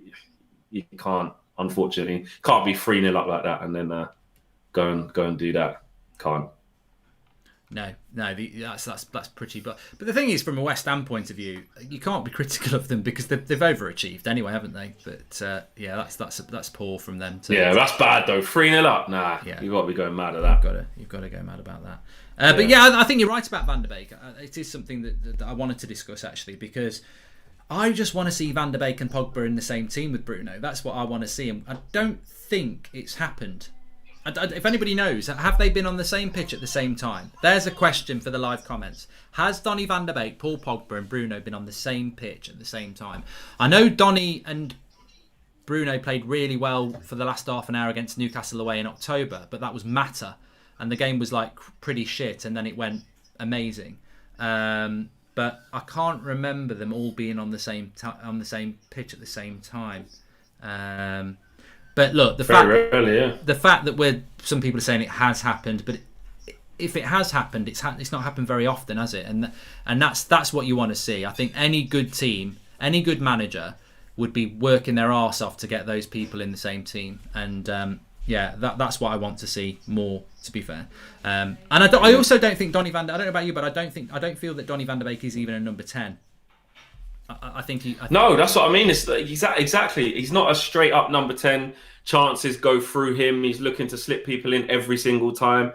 I think he's like a player who he contributes to you being able to dominate the game. Yeah, that's what he does. He contributes he needs players around. 100%. He needs a good functioning midfield around him. He needs players who think the same as him. Players who move a lot and get into different positions and different spaces. That's what he is. He isn't a Bruno in terms of, right, we're giving it to you. You make something happen. Have a shot from 25 yards. Do an unbelievable pass because you're always looking for that, critical last pass. That's just not Donny's game. That's why I think I can see what's going to happen with the type of team he's come into, which is maybe why Ollie doesn't play him, because he doesn't see him playing anywhere else and only sees him as a 10. And I just don't get that. He doesn't see him being able to play anywhere else, which is the problem we've got with Donny. Makes me laugh though, because people in the live comments are saying he is a number 10. That's where he played with Ajax. Well, can I just do a quick geography lesson? Last time I checked, Amsterdam ain't in the Premier League. Amsterdam, you're going to drown if you try and play football with Amsterdam, because there's a bloody big sea between it and there's a few countries as well. I don't give a shite if he played number 10 for Ajax. This is the Premier League. He ain't a number 10 in that Man United side, because in a number 10 shirt for Manchester United, you've got to do what Bruno does. Yeah, you might lose the ball loads, but you'll score a goal out of nothing. I don't think Donny van der Beek he's not a goal scoring number 10. He's not. He's got to be involved in the play. If you know anything about Donny van der Beek, the three major assets that Donny van der Beek, great run by Declan Rice there. The three assets that Donny van der Beek has got is pass and move, movement off the ball, and the press. Well, that doesn't work in a number 10 shirt for Manchester United. So I think Donny van der Beek would be perfect flex if he was playing where we used to put Mata maybe, or in that midfield pivot if we had a CDM, which we don't have. Yeah, I think in the midfield pivot definitely. Or what he would be perfect in is just a 3-man midfield, no 10. Yeah. If we, which obviously we're not going to change because Bruno's there. Because I do think if he did play on the right or the left, because of what we've got, and we keep saying it's not good enough, that's why we've been calling for Donny to get more game time there, because we're saying like, well, he's sensible there. If Matt can play there, he can play there. I get that. But in the long scheme of things, we'd want somebody who does better from wide positions in terms of getting past players, who's quick, do you know what I mean? Who can get at players, just same as what we want on the left as well. But I just think the best position for Donny would be in a midfield 3, but a functioning midfield 3 without just like one sitting or a number 10, just a flat 3-man, like how Liverpool play. Do you see what I'm saying? With 3 midfielders. Yeah. Or one sitting and Donny and one other attacking midfielder can go and do their thing. That's how I see it. Definitely. Let me just have a quick look at what people are saying. I'd lost myself there. Mason up front, Rashford on the left, Donny on the right, Bruno is a 10 and Pogba creating from the back, says Daniel Smith. That's what I'd love to see, yeah. Laka, Zaka, United, we're coming for you in the final, says Zane. Yeah, it's actually FA Cup day today, which you're not in. And Donny van der Beek is a pure 8. Ajax doesn't play a number 10, 4-3-3, says Tabras. BBC saying Dean Henderson deserves his spot, says Joanne. Mate, I've just put a tweet out about this. It's just so tiresome. He does deserve his spot. He's done well though. But why do people have to start dividing our fan base? Like, what good does it do to split the United fan base? So if you sit there and say it should be Henderson over De Gea, and I sit here and say it should be De Gea over Henderson, what good does that do? I'd rather. But everyone's always going to think go, of it though. To be honest with you, I'm not really that bothered. I'm not that bothered. I'm more bothered about us winning an FA Cup quarter-final and trying to stop Man City winning the treble. I'd much rather the mainstream media spent time talking about Manchester United's treble being on the line against this season because of Manchester City. I want that to be the conversation. I couldn't give a shit about an argument between two goalkeepers. I mean, is this what Manchester United have become now? Basically an argument for the mainstream media to talk about who's going to play in goal for the Euros? Because that's the only reason the mainstream media are getting involved. If Dean Henderson was Czechoslovakian, they wouldn't give a shit. It's just total and utter English bias. Yeah, you know what? When we was talking to Bosnich, right? I spoke about this with him, as you guys saw. What an interview that is! A great guy as well. Yeah, and he was basically saying you can kind of understand it though. Like he sees the same thing in Australia or wherever he's been. He found the same thing when he was here. Like it's the year of the Euros. It's the season of the Euros, right? It's about to be the Euros in a few months. They're all getting excited when one of their own is getting a chance at the biggest club in the world. But I'm English. Makes the news. You're English. Yeah, and you make the news. People saying like this Goldbridge guy, like look at him. You make the news, the social media news all the time. But I'm English, and I don't give a shit. I don't see nationality. I don't see. I'm diverse. That's what I am. I don't see nationality for Manchester United. Yeah. I don't care. You just want the best player. I don't care about. I couldn't give a shit about Gareth Southgate or England when Manchester United are playing. You know what? But you're English. You're English. But you should want. You know what? If somebody said to me today, Luke Shaw's not going on England, you see, I'd go, get in. Oh, he's got 2 weeks off then. Good. We've got a very busy. You wouldn't be like, that's a disgrace. Why is Cresswell going to play over him? No. I mean, if he pulled out because he was tired or something like that. I don't care. And you know what? Maybe it's just because I'm a little bit older than everybody else, but I'm guaranteed the people who are old like me in the live comments, they'll agree. Sir Alex Ferguson always used to pull him out. He used to do it with gigs. He did all the time. Because we've got a really busy 2 months coming up, and I don't care about England. When I'll care about England? June the 10th, when there's nothing else on the telly and it's the Euros. I'll pull out my England shirt. I was going to say, you'll care then. I'll pull out my England shirt. Yeah. I'll start playing Three Lions, and for a month, I'll care about international football. We'll get knocked out because we're shit, and then I'll be like, right, when's pre-season? Because I'm just all I'm bothered about is Man United, and I really couldn't give a shit about Gary Lineker and his England caps and his love for Dean Henderson. Shove your caps where it don't shine and eat your crisps while you're at it. You Leicester supporting, Messi loving, Pep arse-licking Pratt. Do you like Gary Lineker, Mark? I do like Gary Lineker, actually. I do. I do. I do like him, but he lives up the arse of Man City and Messi and everything English. Well, this might be England, but this is Manchester United, and Manchester United is not about English players. We're about our best players are international players, and I'm telling you now. Bloody Henderson over there. I'm telling you now. What's next? What's next? McTominay over bloody Pogba. You know, our best players. I always say this about the locals supporting as well. Oh, local. I'll tell you what then. You pick a United side out of locals, and I'll pick a team that's not local. And my team is going to wipe the arse with your team. Because I've got Roy Keane. I've got Bruno Fernandes. I've got Cantona. I've got Ronaldo. You know who else I've got? Beckham. Beckham's from London, so come on, let's carry on. The thing is about that is why it's so funny is because I'm partly joking. That whole but I know what you're saying though. That like entitlement for like, I think it goes back up to the snotty noses like just from local who don't like anyone from far. It's just quite funny because where would the club be if everyone from Salford just supported it? Like it wouldn't even be bigger than Salford City. Like, do you know what I mean? So. There's a reason why the club is global. The point is, and I think you'd agree with me on this because we've had this chat about Pogba before and we've seen it with Souness and that.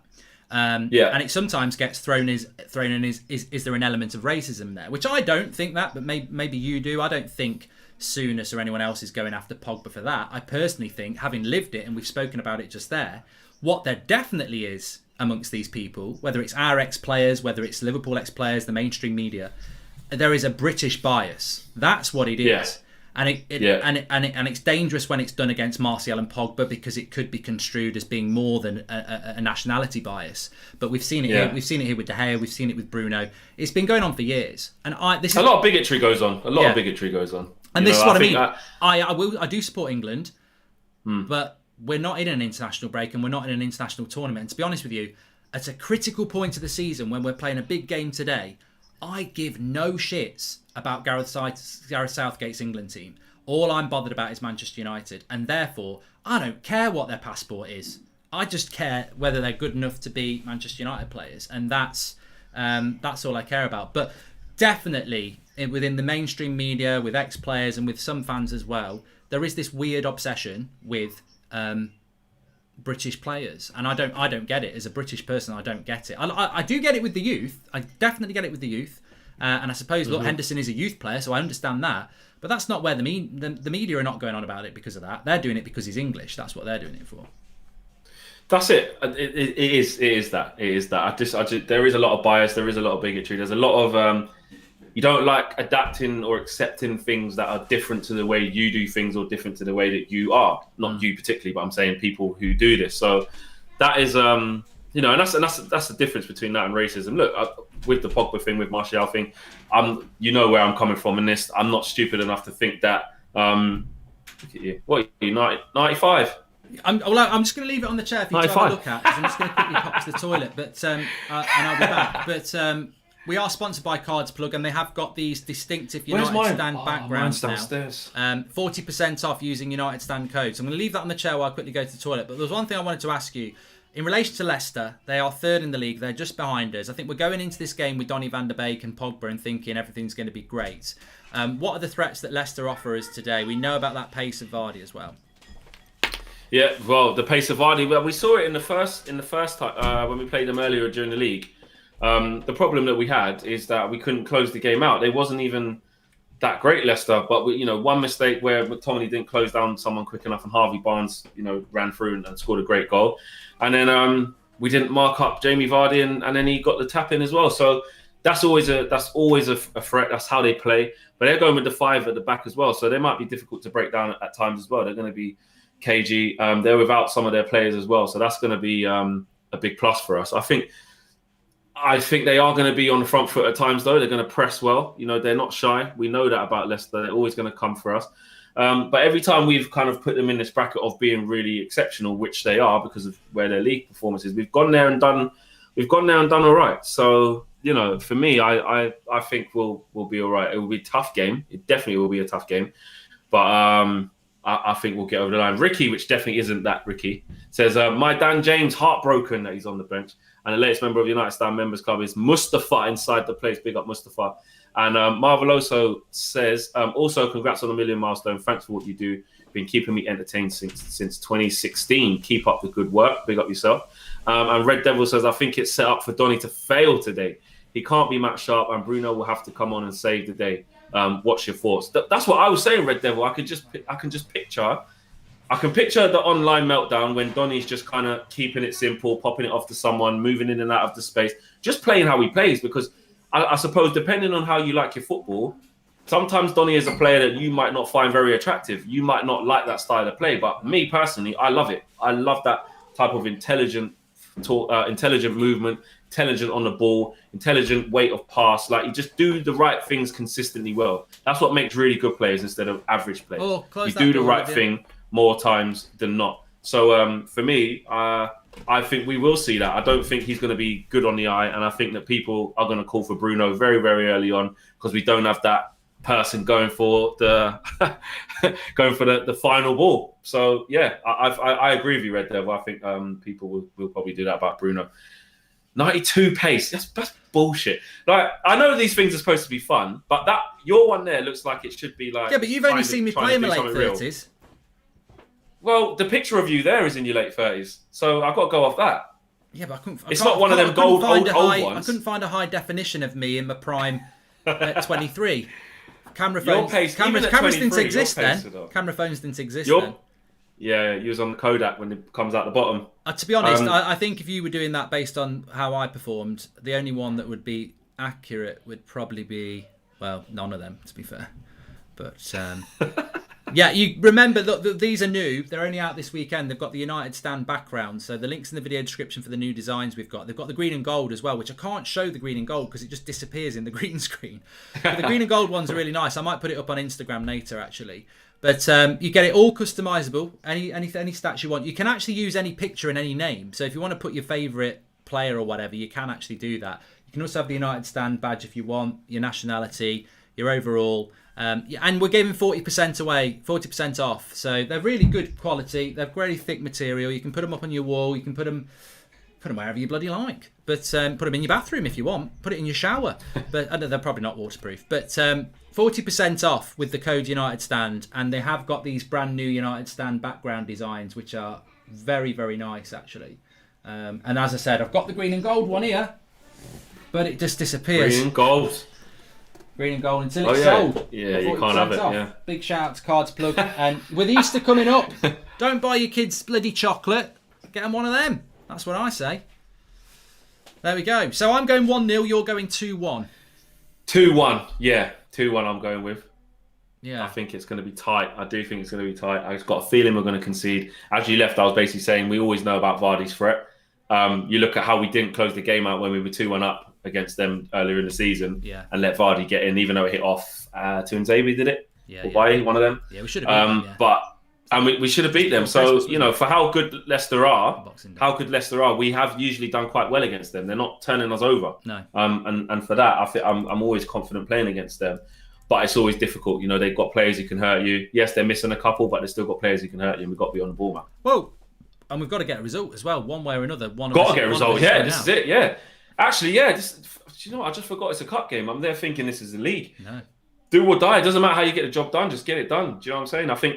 I think to come out of this week, right, still being in two competitions, especially after losing the first one on away goals in the first leg against AC Milan, when we were really thinking, wow. But at the beginning of this week, we were like, this is a massive week. This is all to play for or nothing to play for or somewhere in between. And at the moment, we've got it all to play for, one in the bag. And if Ollie can make that another one in the bag, one quarter-final, one semi-final, we're going in the right direction so far. I know it's a minimum requirement, but yeah. We're getting very close to kickoff. I did want to ask you about that. Yeah. Is this important to you? Where do you rank the FA Cup to you? Is it important? Yeah, it is. It is important to me. And you know what? It was Jay who made me remember that it's important, because this City quadruple thing. We've played there. It's an issue. Yeah, we have. Yeah, great stadium. Nice pitch as well, like carpet. Not better than Old Trafford when we played there, though. But to cut a long story short, yes, it is important. This City quadruple thing, City obviously went through with ease yesterday against Everton. Well, Everton put up a decent fight, but it was only going to be one winner. Part of the bus, they're so shit, weren't they? Yeah, it is. Exactly. Just scared of them. We've proved we can beat City in a one-off game. And whether we have to play them in the final or the semi-final, I think we can beat them. We've proved we can do it. So, yeah, it'd be different playing them when a trophy's on the line. Because when it's come to the cup competitions, we've failed against them twice. So to play them in the semi-final would be very, very tough, very nervy. But we proved we can beat them, and someone's going to have to stop them because they'll win the FA Cup. So yeah, it's very important for me. I tell you what's important for me for that last reason. I think it's the only chance we've got to stop Manchester City. I'm not saying Man City are going to win the Carabao Cup. Well, I don't care about the Carabao Cup. It's the Champions League, the league, and the FA Cup. That's the treble. And I'm sure hopefully somebody will stop them in the Champions League. But Ole Gunnar Solskjaer's on my screen. He won as the treble. He should understand. It's his. He's the manager. I mean, what better man to have as manager of Manchester United than the man whose reputation is based on an iconic treble? So go out there and stop it. Do it, exactly, make it happen. It's on BBC. Yeah. Wrong thing. Okay, mate. Well, cool. We'll get you on at half time. Yeah, nice one. See you then. See you in a bit. Cheers, pal. Cool. Bye. Let me just come back here. That was really good quality there. Very, very good. Right, we're just about to start the timer off. Come on in. Who's having it? Lineker's getting it. Bloody Lineker and his bloody English bias and his Walker's crisps. Shove them up your arse, Gary. We're going to get it today. Donny kicks it off then, so he's definitely playing in the Bruno role because that is where Bruno always takes the kick off. So he's definitely playing as the number 10. And we're up and running. Finished 3-3 in the Leicester in the West Ham game, so you know that's not a terrible result for us. Apart from the fact that I always love to see Arsenal lose, but in relation to the grand scheme of things in the league, that's not a terrible result for us. We're up and running then, and as you can see, it is the 4-2-3-1. Pogba, Fred. Oh, you know, at the moment you might think it's a diamond. Actually, just watch it for a moment. It's hard to tell. It's always hard to tell when United are on the attack, but could be a diamond. I mean, look, it's literally only 30 seconds in, so time is not on the screen. There it is. Sorry about that. Please subscribe, everybody. By the way, as you can see, top left-hand corner, we are closing in on 1,010,000. It'd be nice to hit that 10,000 today. So bottom right-hand corner to subscribe and get involved with the channel. Here's Wan-Bissaka on the right, Matic. I'm trying to see where Fred is. Pogba, a little bit central. Hope you ever heard of the word xenophobia. It's not. I think it perfectly describes the media bias towards British players against foreign players, says Lou. And how are you today, Mark? Can we get a Scooby-Doo, says Danny Stuland. Well, we won't get a Scooby-Doo at the moment because Scooby-Doo's not on the team. Scooby-Doo's on the bench. McTominay. Here's Greenwood out on the right-hand side.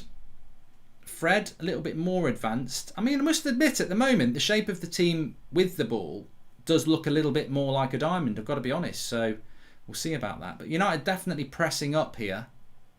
We know Leicester are a counter-attacking side, so maybe Ollie's said, look, you know, we are going to attack a little bit. But yeah, and this is where it becomes the 4-2-3-1 because you can see Fred dropping to the back six. You can see the back six quite clearly there. Here's Ndidi and a foul given to United. So a bit too early. Gunners for life, let's go Leicester, says Danny Reeves.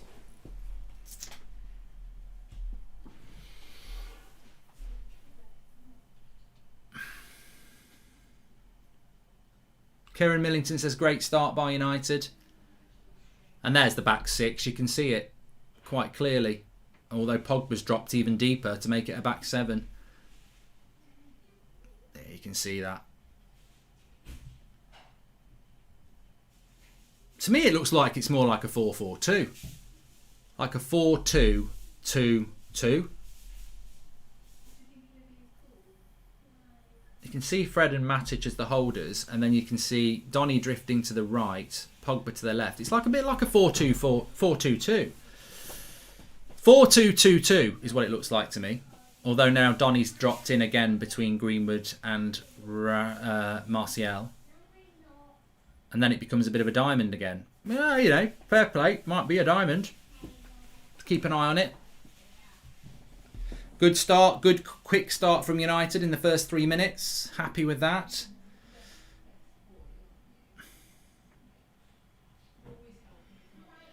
You could also describe it as a 4-3-3. I'd probably say it's more of a 4-3-3. Cross comes in. Good tackle by Tellez there on Iheanacho. And I think it's gone for a goal kick. I'm just going to mess around with it a little bit and just to show you what I think I've seen from this opening game so far, and it looks to me a little bit like this. Let me show you on the screen. Anthony Martial is sort of there. Mason Greenwood is sort of there. Not you.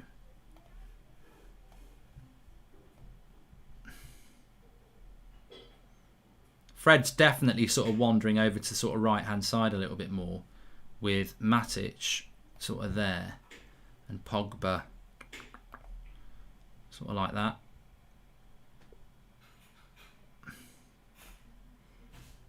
So you could say it's a little bit like a diamond, but it feels a little bit more like that to me. From what I've seen so far. Should we be playing Romero over Henderson? Says Sean. No, I think those days are gone, Sean.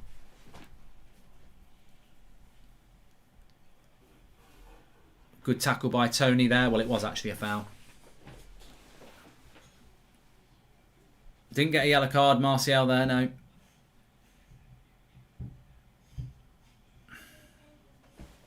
You got to pump it up, don't you know? Get me on my swivel chair. Gonna have a bit of a disco as well. Look at that. Can you lot do that? Can you hold yourselves up in the air really high? Like, just the core. Strong to the core. I'm like the earth.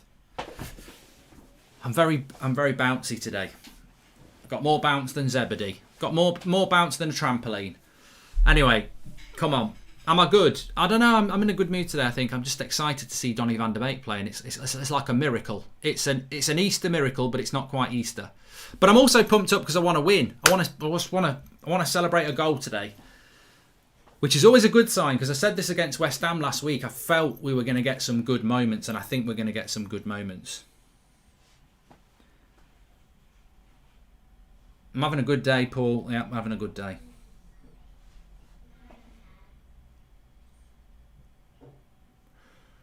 Yeah, Fred's wandering quite close to Matic when we defend.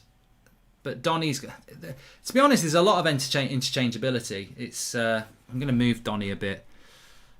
It's very hard to pin down this formation at the moment, but I'm sort of going to go with that. And we'll keep an eye on it. I think Greenwood's... Donny is pushing forward, but it's definitely three. I'd call it more of a 3-3-3 than a diamond. 4-3-3. Because Pogba's playing quite deep on the left-hand side. I quite like it.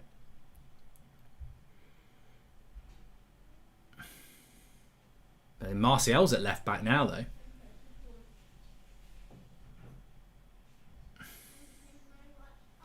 Andy, the live chat's working fine. Pogba is playing more centrally. It is like a 4-3-3 to me. Matic is there. Fred and Pogba are level, and then Donny is sort of there as well. Diamond, it's definitely not a 4-2-3-1. Although I think it does become that at times. I think Pogba has to provide the width. Lovely play by Pogba into Martial. Back to Pogba. Need to move this ball a bit quicker. Nice ball out to Wan-Bissaka there on the right-hand side. Slows it down a little bit.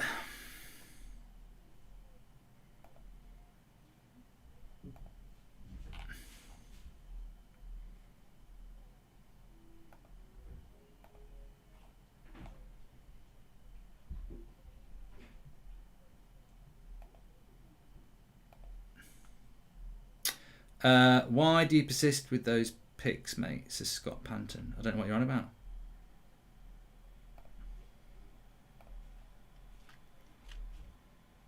Guys, it's the normal formation. People do move, says Robert McCormack. I think you might be right, Robert. I think you might be right on that.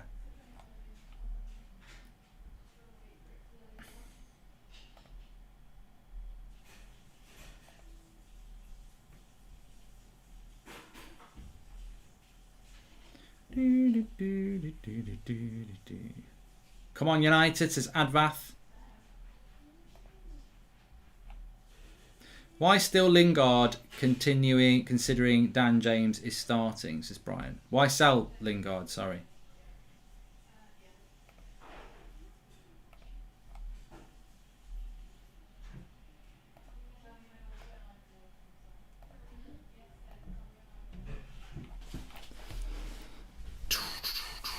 So it's a confident start by Manchester United at the start. Need an attacking right back, says John Malloy.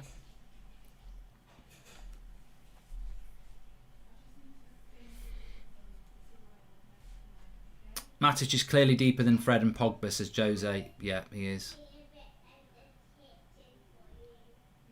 And that goes out for a goal kick to Manchester United after 9 minutes there. Ewan says rubbish start, hashtag Ollie in.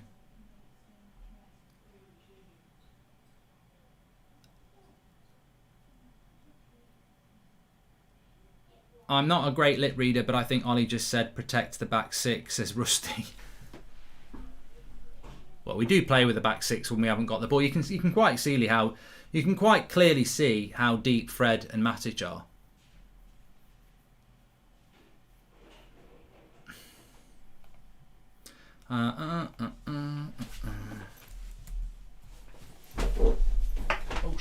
just tripped over my cards plug.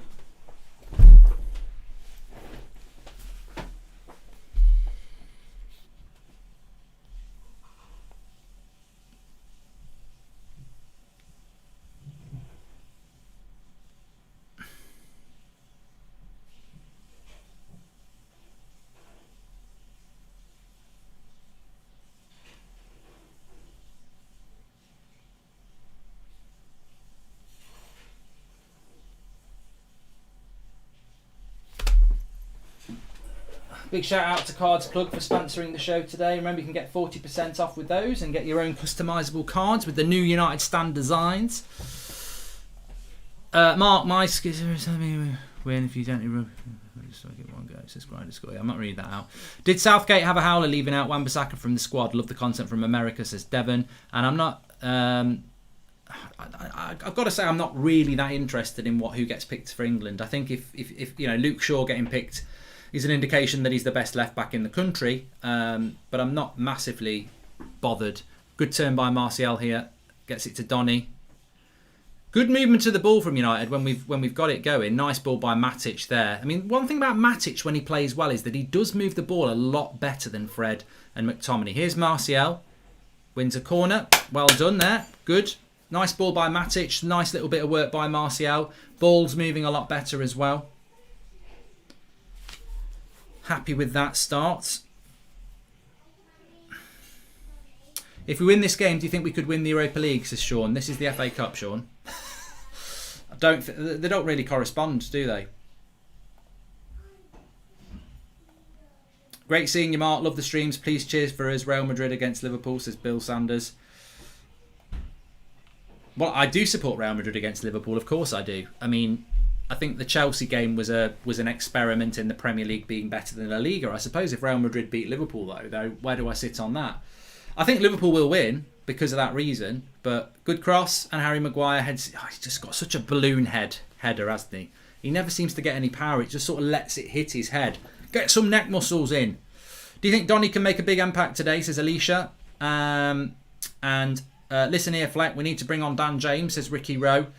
I think that for Donny van der Beek, if he can put in a 7 out of 10 today, I'd be very happy. He's hardly played in ages. Big shout out to the moderators as well. Thank you very much. Give them the shout out they deserve. Mark, unfortunately my lad broke his ankle at school on Friday, so near to getting back playing. Can you please give Joe Whittle a shout out, mate? Says Daniel Whittle. Big shout out to Joe. It's always nasty when you get injured, especially when you're a youngster. You want to be playing and stuff like that, but look, he'll be back before you know it, and the best thing you do when you're injured is get the rest that the doctor says you need. So do that and you'll be back fine. It's frustrating, but keep your head up. But back onto Donny van der Beek. I just think for Donny, I can't remember the last time Donny van der Beek started. If anyone knows, let me know. Devat says Donny van der backwards, and oops, I meant the FA Cup, but do you think we could win it, says Sean. I want us to win this trophy. We've got to take control of this, our own destiny. So yeah. Please subscribe to the channel, by the way. We are trying to get up to what we're trying to get up to today. 10,000. We're on 1,009,408 at the moment, so we're trying to get up to 10,000. Bottom right hand corner to subscribe. I've gone to the wrong screen there. That was not where I wanted to go. And Diddy is so good. Gets the ball and moves it, says Beto. And that as a lone DM, definitely the player we need. Mark, did you celebrate Chelsea's goals earlier, says Johnny Moss. I don't know what the score was for Chelsea. I know they were 1-0 up from an own goal, but I didn't watch it. I was watching West Ham versus Arsenal. So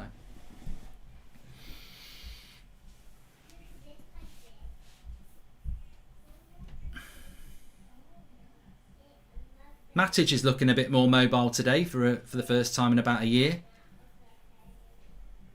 Chelsea won 2-0.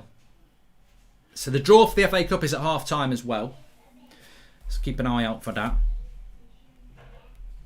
My score prediction is 1-0. I don't think we're going to see a classic. You don't tend to see a classic with United. Dewell says, Martial just looks like a man poised with his hold up and dribbling. I really hope the goals follow, says Dewell. Got to get the chances.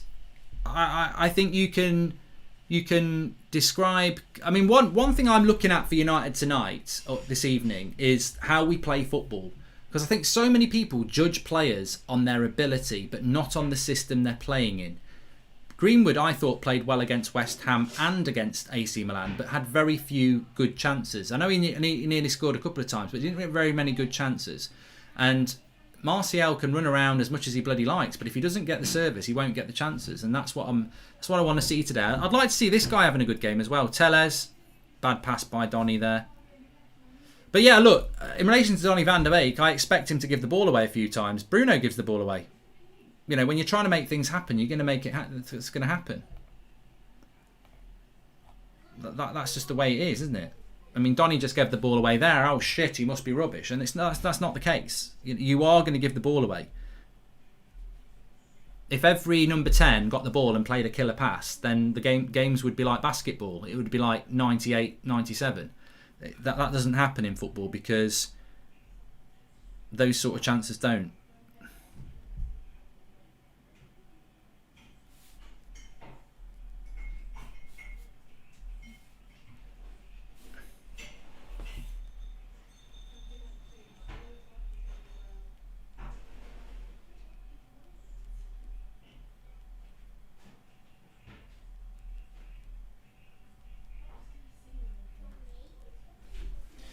When you're cruising down the road, 100 mile an hour. Andy and Bruno is back. He says, Mark, English media have been xenophobic forever. Why do they want to do it? Should have played strongest team if FA important. Surely, Ollie, says Andy and Bruno. Well, I'm not. I've not got a massive problem with the team he's picked today. I mean, there's one player that I don't think anybody spoke about in the lead up to this game when we got the team news, and he never gets mentioned. I don't know why Twansebi hasn't started again. And I know it's not going to be massively front page news, but I think for United fans who spend a lot of time, like we do on this channel, you know, you live, breathe and eat Manchester United. Why is Axel Twansebi not starting? Like, at what point did Twansebi just become somebody who just sits on the bench? Like, why would you not start him in a game like this? We're starting Tellez. We're starting Donny. Why could Twansebi not play at right back? Do you think Axel Twansebi would do a shit job at right back? Because I don't. Do you think he'd do a much worse job than Lindelof? If you can start the lad in Paris because you have to, because Maguire's injured and Bay's injured, and he can do a good job against Neymar and Mbappe, why can he not start games? Like Riley says, he's 23 and he's not starting games. So I think Twansebi should be starting. Especially, Fred, what the hell has he done there? Bloody Fred. Good block by Maguire. It could have been bloody 1-0 there. Fred caught in possession again. But here's Donny with a bit of time. Go on, make a run. Nice ball out to Tony. A chocolate cookie. Thank you very much. And one for me. Thanks very much. Then I'll go sit. I can get up there again. Kingbridge. Sebridge. Can you take Fred on your way out? I'll swap the cookie for Fred.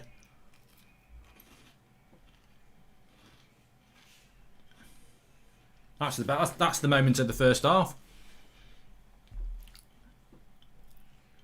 But yeah, I don't think Wan-Bissaka's pulling up trees at the moment. So why would you not give Twansebi a game? You know? Anyone watching Line of Duty tonight? But, you know what? As predicted, United, same as ever, struggling to break teams down. No chance on goal yet after 20 minutes. I think we'll win, but I think it's going to be hard going.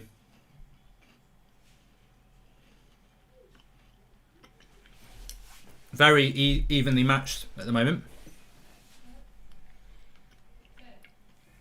Great to see Henderson coming off his line. You can see the confidence it gives Maguire and Lindelof and how it makes their pace less of a problem, says Nate Bennett. And do you think we overanalyse every pass, tackle, save, shot to death when in reality we should just look at it in a broader context, says Red Baron? I agree with that. It's something I became conscious of probably about 18 months ago because you're running a fan channel and everyone's watching it and everyone's dropping their comments in. Fred's a bit shit though, isn't he? I mean, I get people telling me I don't like Fred. I do like Fred. To me, the midfield should be Fred and Pogba. But we're using Fred here. I'm going to use this in the match reaction. Matic is the sitter. Fred is the 8. He ain't good enough. Matic is the sitter and Fred is the 8. And he doesn't know what to do. And Diddy is just is pinning himself to him. Mark, the way Lingard is playing at the moment, do you think West Ham would be tempted to let Rice go to United? Says Ginger Fury. I hope so. Seb is a legend, says Joseph Tyrrell. Fred said he is quality on the ball. Swear the guy's forever holding his hands up, apologising, says Jordan Brown. And with Guerrero likely to leave, City will surely go for Haaland. Gives me nightmares just thinking of how strong City will be. Well, they're already way too stronger than us anyway, Shaveen. I don't think that's necessarily a. That's just a squad thing, isn't it?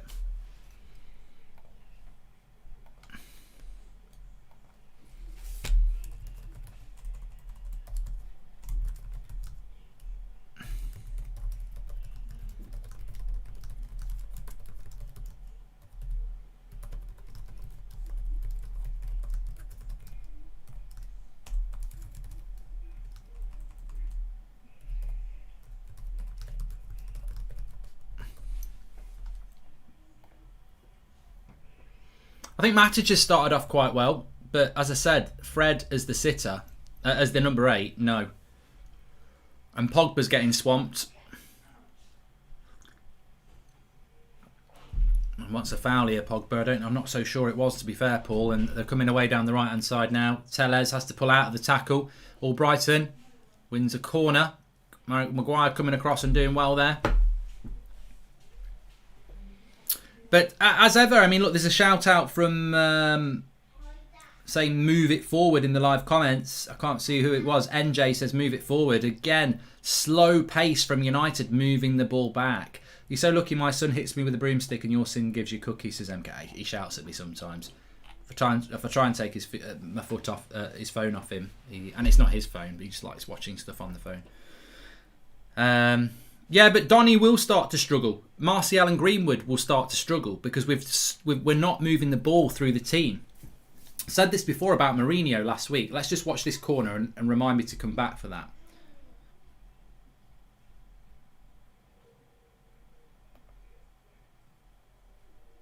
Cleared away. Yeah, it doesn't matter. I mean, you look at that Mourinho team against Arsenal last week, it looks like it's a very attacking team. But if the manager doesn't send it out to be attacking, it doesn't matter whether you've got Neymar, Verratti, Mbappe. And I'm basically naming the PSG team. But if you tell a team to play, move the ball slowly, you're not going to be an expansive side.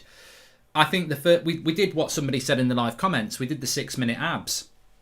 The 6-minute press. How many times have we seen the 6-minute press where for the first 6 minutes of a game we look like we're going to do something different, and then after 6 minutes we go back to what we're normally going to do? And I think what's happened is that for the last sort of 15 minutes we've just resorted to what we normally do: back 6, side to side passing, not getting the ball to our front 3 or 4 quick enough. So Donny, Martial, Greenwood have suddenly gone quite quiet in this game, and Leicester have started to get back into the game.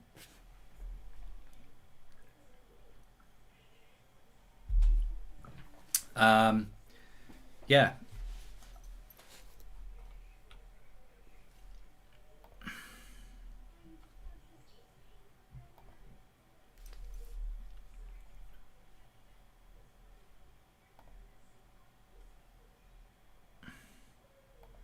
Well, there's a goal here. There's a goal here. What's going on? There's a bloody goal gone in. Oh, don't tell me it's Fred.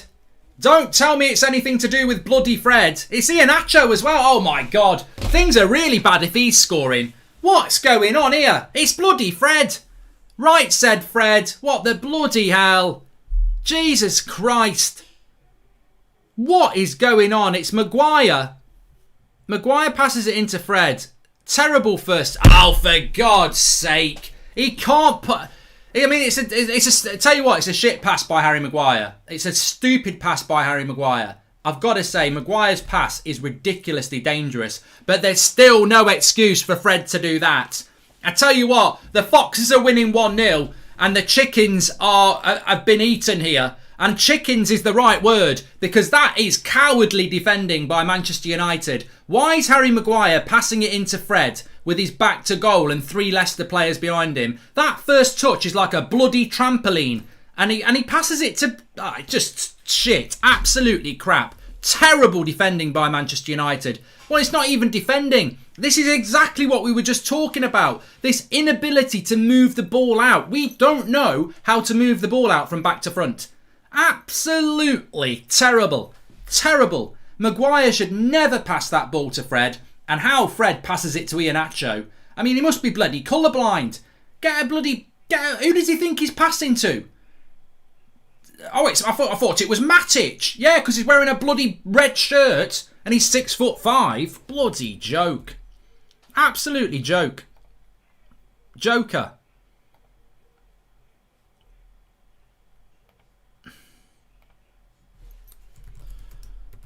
I can't believe that.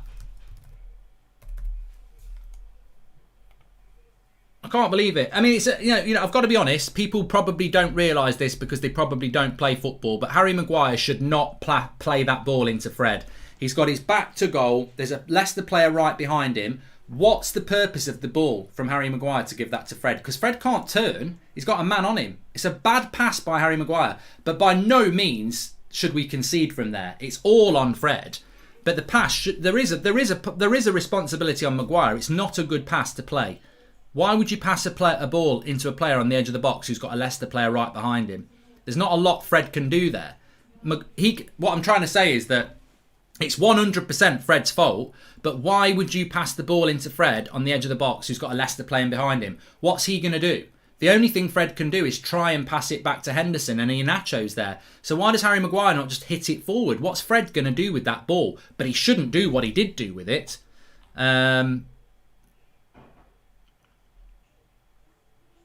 Yeah, I think Epsilon's absolutely right. He says, it's a silly pass, but it's totally on Fred. Oh, yeah.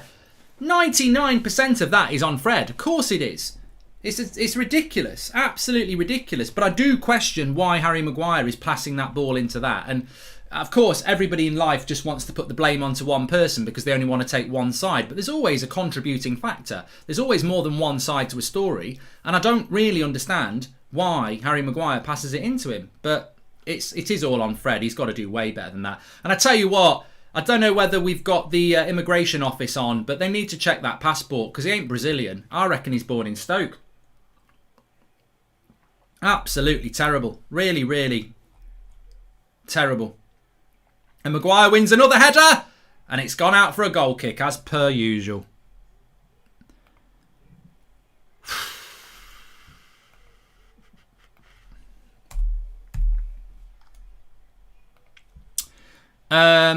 Fred's been so bad, missed pass after... Fred's had a shit game, John P. Absolutely shit. John P, you're right. Ideally, I stopped tiling my bathroom for this trash, so we look like we are having a pass around down at the park. There's no goals to shoot at, it's just Sean Atwood. Everyone and his cat can see Freddie's having a howler apart from Molly. Take the Muppet off. I'd probably have Elmo on instead, to be honest. I'm too sexy, right, said Fred, says Liam Dregan. And... how can we be so bad at passing out from the back? We can't move the ball past the pass at all. Gustav, I think you make a great point there. I think the reason Maguire passes it into Fred is because we've suddenly become obsessed with passing out from the back, which is why we're so shit at creating chances. Because we're so obsessed with doing little passes and triangles out from the back that we're so slow. And what it makes you do is, it makes you... I wish it was 1-0 United, I've messed that up. What it makes you do is you become so obsessed with passing out from the back that you try and do silly passes out from the back instead of just putting it, up to the halfway line. Like, just get rid of it. I'll watch that goal back at half time. Here's Greenwood down the right hand side, but Johnny Evans is going to keep that in. Goes back to Schmeichel. This is a shit start by United, by the way. What have we done in half an hour? We've had no shots on goal. The same old crap. Passing out from the back. Side to side football. There's Pogba. Come on. Slip Tony in. Oh, he could have got him in. Could have got him in. Personally, I think Fred has always been terrible since we've got him. He needs to try harder and use his brain, says Oscar. Harry Maguire's given a foul away here and he's going to get booked. Faison says Luke Shaw's a big miss. Maguire had Tellez and I think Aaron Wan-Bissaka free, by the way, to pass to. It's a press, says Eski. Look, it's totally on Fred. I don't think some people's brains can register what I'm trying to talk about because we might go a little bit deeper into why a goal happened, but it's 100% on Fred. If I get that ball, if Carrick gets that ball, if you get that ball, you don't pass it to Iheanacho. That's why the goal is scored. But I still question why Harry Maguire, who's got nobody on him, passes the ball to Fred, who's got his back to a defender, a Leicester player. It's a hospital pass. That is a hospital pass. It's a. What's Fred meant to do with that? I mean, there's a million things he could have done, but there's not a lot he can do in relation to Maguire was facing the way we need to play. Don't ever give the ball to somebody who's not facing the way you need to play. Ollie wants us to pass from the back. Thanks, Mark Legend, says Tabrez. And I bet Ollie will sub off Donny for Bruno and keep Fred still, says Jay. Mark, our forwards now desperate for Ollie to get Shaw and Bruno on quickly to help them. Sub, please, Ollie, says Andy and Bruno. And I don't think it's totally on Fred. He doesn't even have time to turn. His only other option is to boot it out. There's nobody free to give it to. Exactly. Exactly.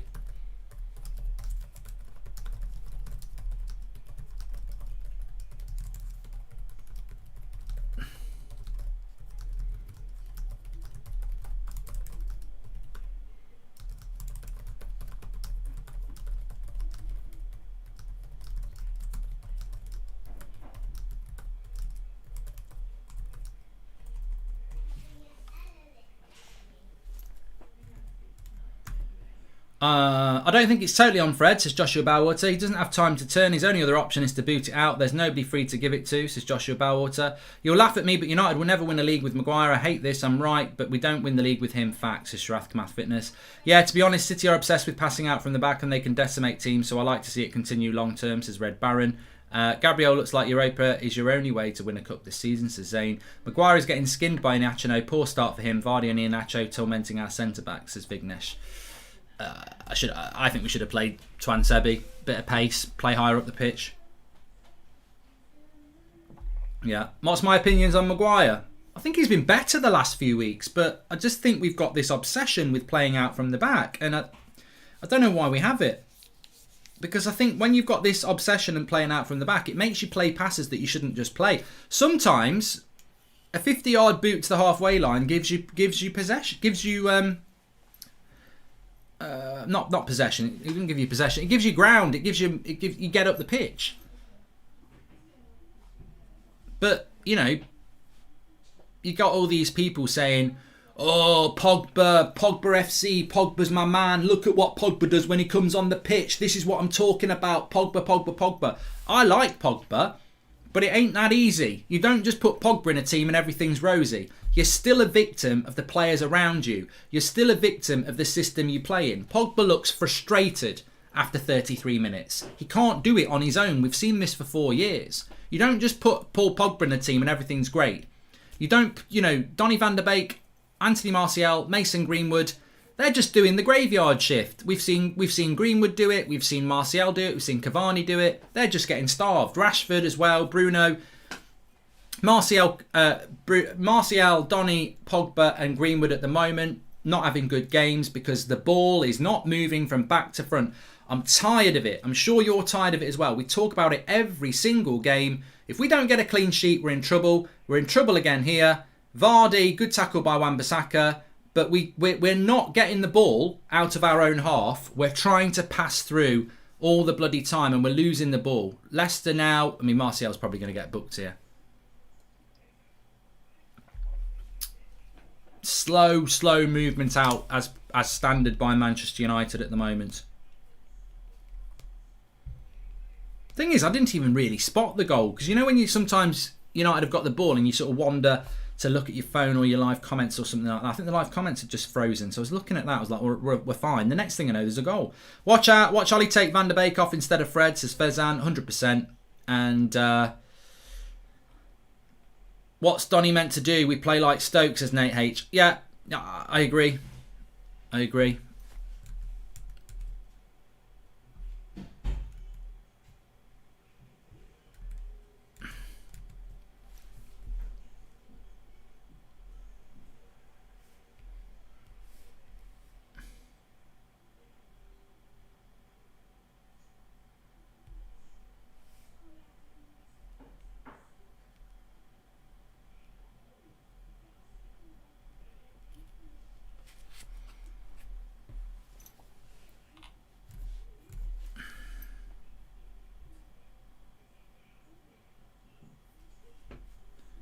Pogba's down here.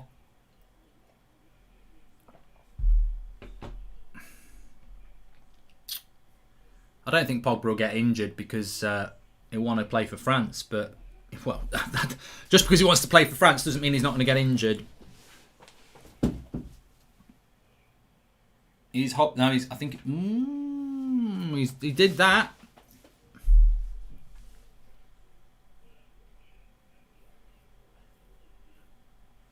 No, he's all right. He's running. He's all right. But that will happen. It will be Donny van der Beek who comes off because he wants to. Maguire's giving away a lot of fouls here. He can't deal with them at the moment. Manchester United without Bruno in an alternate universe, says Nitten. Well, the thing is, people moan at Bruno. Some fans moan at Bruno, but you see how good we are without Bruno, and it's not very good. Bruno is United, as somebody just said there. I don't think Bruno's been brilliant for the last 6 weeks, but we're so different without him.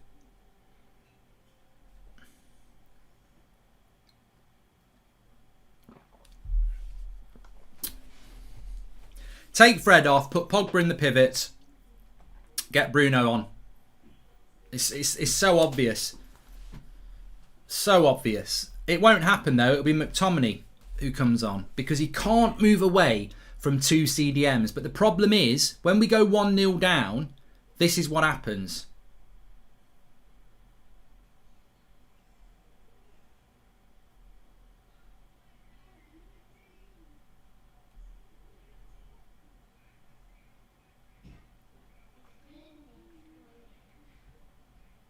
Solskjaer reminds me of this story that my school teacher told me, and I don't know whether it's true or not, but she said, like, I got in trouble at school once because I went like that. I was at primary school, I went like that, I did that, and she saw me, she said, come in. And then after the school break, wait a minute, Martial goes down, it's not a penalty. So I did that to somebody in the playground, she saw it, and then in the afternoon, in front of everyone, she said, that is totally unacceptable to do that to somebody. I was only about 9. And I was like, well, I don't even know what it means, lying. And she went, well, it's a very rude thing. And somebody put their hand up and went, miss, it means F off. And she went, well, that's very rude as well. It doesn't mean that. It's a goal. Mason Greenwood, 1-1. Get in. Manchester United back in it. Back in it. Probably not really. We've not done anything in this game, but we're back in it. 1-1. Greenwood reacts. Leicester a little bit slow, but that's what he can do. Get in there, Mason. Get in there. Mason Greenwood, 1-1 Manchester United. We needed that. We bloody well needed that. Get Bruno on for Fred, says Ryan FTW. Well, it's Tellez down the left-hand side. Nice little ball into Pogba. Pogba's cross. Donny lets it go. And it's Greenwood with the goal. I mean, it's not much of a cross from Pogba. It sort of deflects across, but it's Donny's lovely little, what do you call it? Nutmeg by Donny, who leaves it for Greenwood. Intelligent. And a lovely goal by Greenwood. Get in. I was just waiting. You always wait there for offsides, don't you? Manchester United back in. Carrick's happy. Ollie's happy. We're back in the cup. Gunwood, says Pedge. Get in. Get in.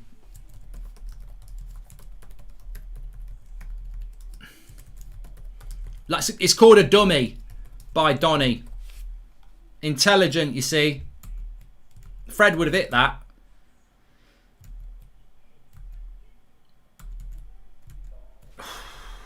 Kariki! Right, come on, United. Oh, fucking hell, Matic. That pivot's shite. It really is. 6 minutes to half time, but we'll take that. We'll take that. Cross comes in. Tellez does well. Having a good game, Tellez, isn't he? People are saying get Luke Shaw on, and I understand why they want Luke Shaw on, because he's so good. do, said somebody there. Come on. Well, we are in the draw because the draw's at half time. Even if we're losing 4-0, we're in the draw. Goal kick. Good play by Wan-Bissaka. I think the fullbacks have done well. Greenwood sounds like an Irish porn star, says Liam Deegan. I don't get it. And hey Mark, shocking first half from Fred, but this is what happens when you do not rotate your squad. Donny and Pogba should be in the middle, says Mohamed Idris.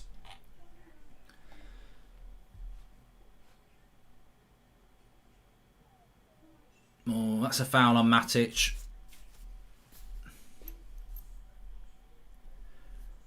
we needed that goal. Taryn says go back to the teacher story. I'll come back to it in a minute.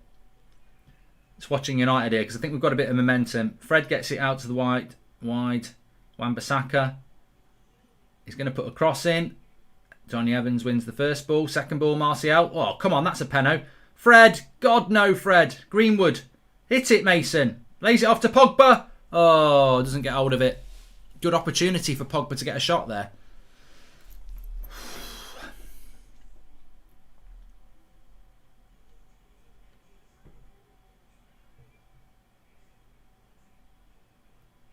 Yeah, so the story was, anyway, I'd done this at school and I got into trouble for it. And somebody in the class said, it means F off. And the teacher said, no, it doesn't. What used to happen in the olden days is bow and arrow people used to go like that to shoot their arrows. And then what would happen is when they'd won, the people with the arrows would go la, la, la, la, like that. And what used to happen then is the enemy would catch the bow and arrow people and chop their fingers off. So they couldn't do their bow and arrow things. So they'd go like that. I've got my fingers. I mean, it's the most shit story I've ever heard, but it made me think about Solskjaer really, because Solskjaer's like that bow and arrow person who just keeps doing the same old thing time and time again. I've got my fingers. But one day, you're going to get your fingers chopped off, and then what are you going to do? We keep playing this same way of passing out from the back with a back six that isn't good enough, grinding out these 1-0 wins. And you know, eventually it's not going to work. We don't create enough chances. Somebody's going to score 2 goals against us, isn't it? Aren't they? Fortunately, we've got a goal back in this, so the story's sort of somewhat irrelevant for now, but we are playing the same way all the time. This back six that tries to pass out slower than the Chuckle Brothers. To me, to you, to you, to me. Crab football, Shellfish FC. And we don't create enough chances. We've had 1 chance in this game and Greenwood scored it. Now, granted, Leicester have only had 1 chance, and this very easily could have been a 0-0, 0-1 win. But when the opposition starts scoring, do we create enough chances to go toe-to-toe with an opposition? Not until we actually start going for it, and we don't go for it enough. And to me, Fred's playing like a number 8 anyway. Have you seen how high Fred's playing up the pitch? Just take Fred off, put Pogba in the midfield. Yeah. I'm getting it and a sticker. Well done.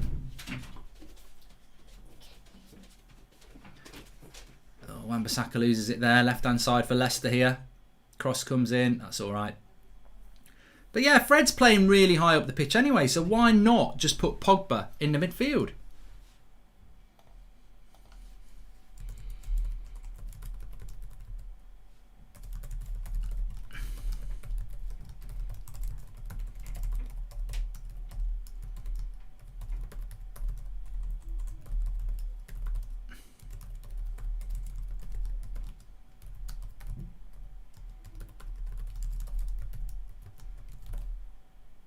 Oh, God. Perez there just shoots wide.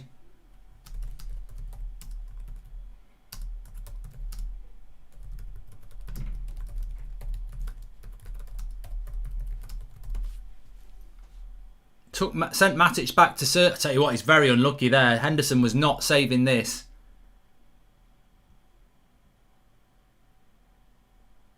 Although I think, actually, to be fair, I think Henderson had the angle covered. I think he knows he did.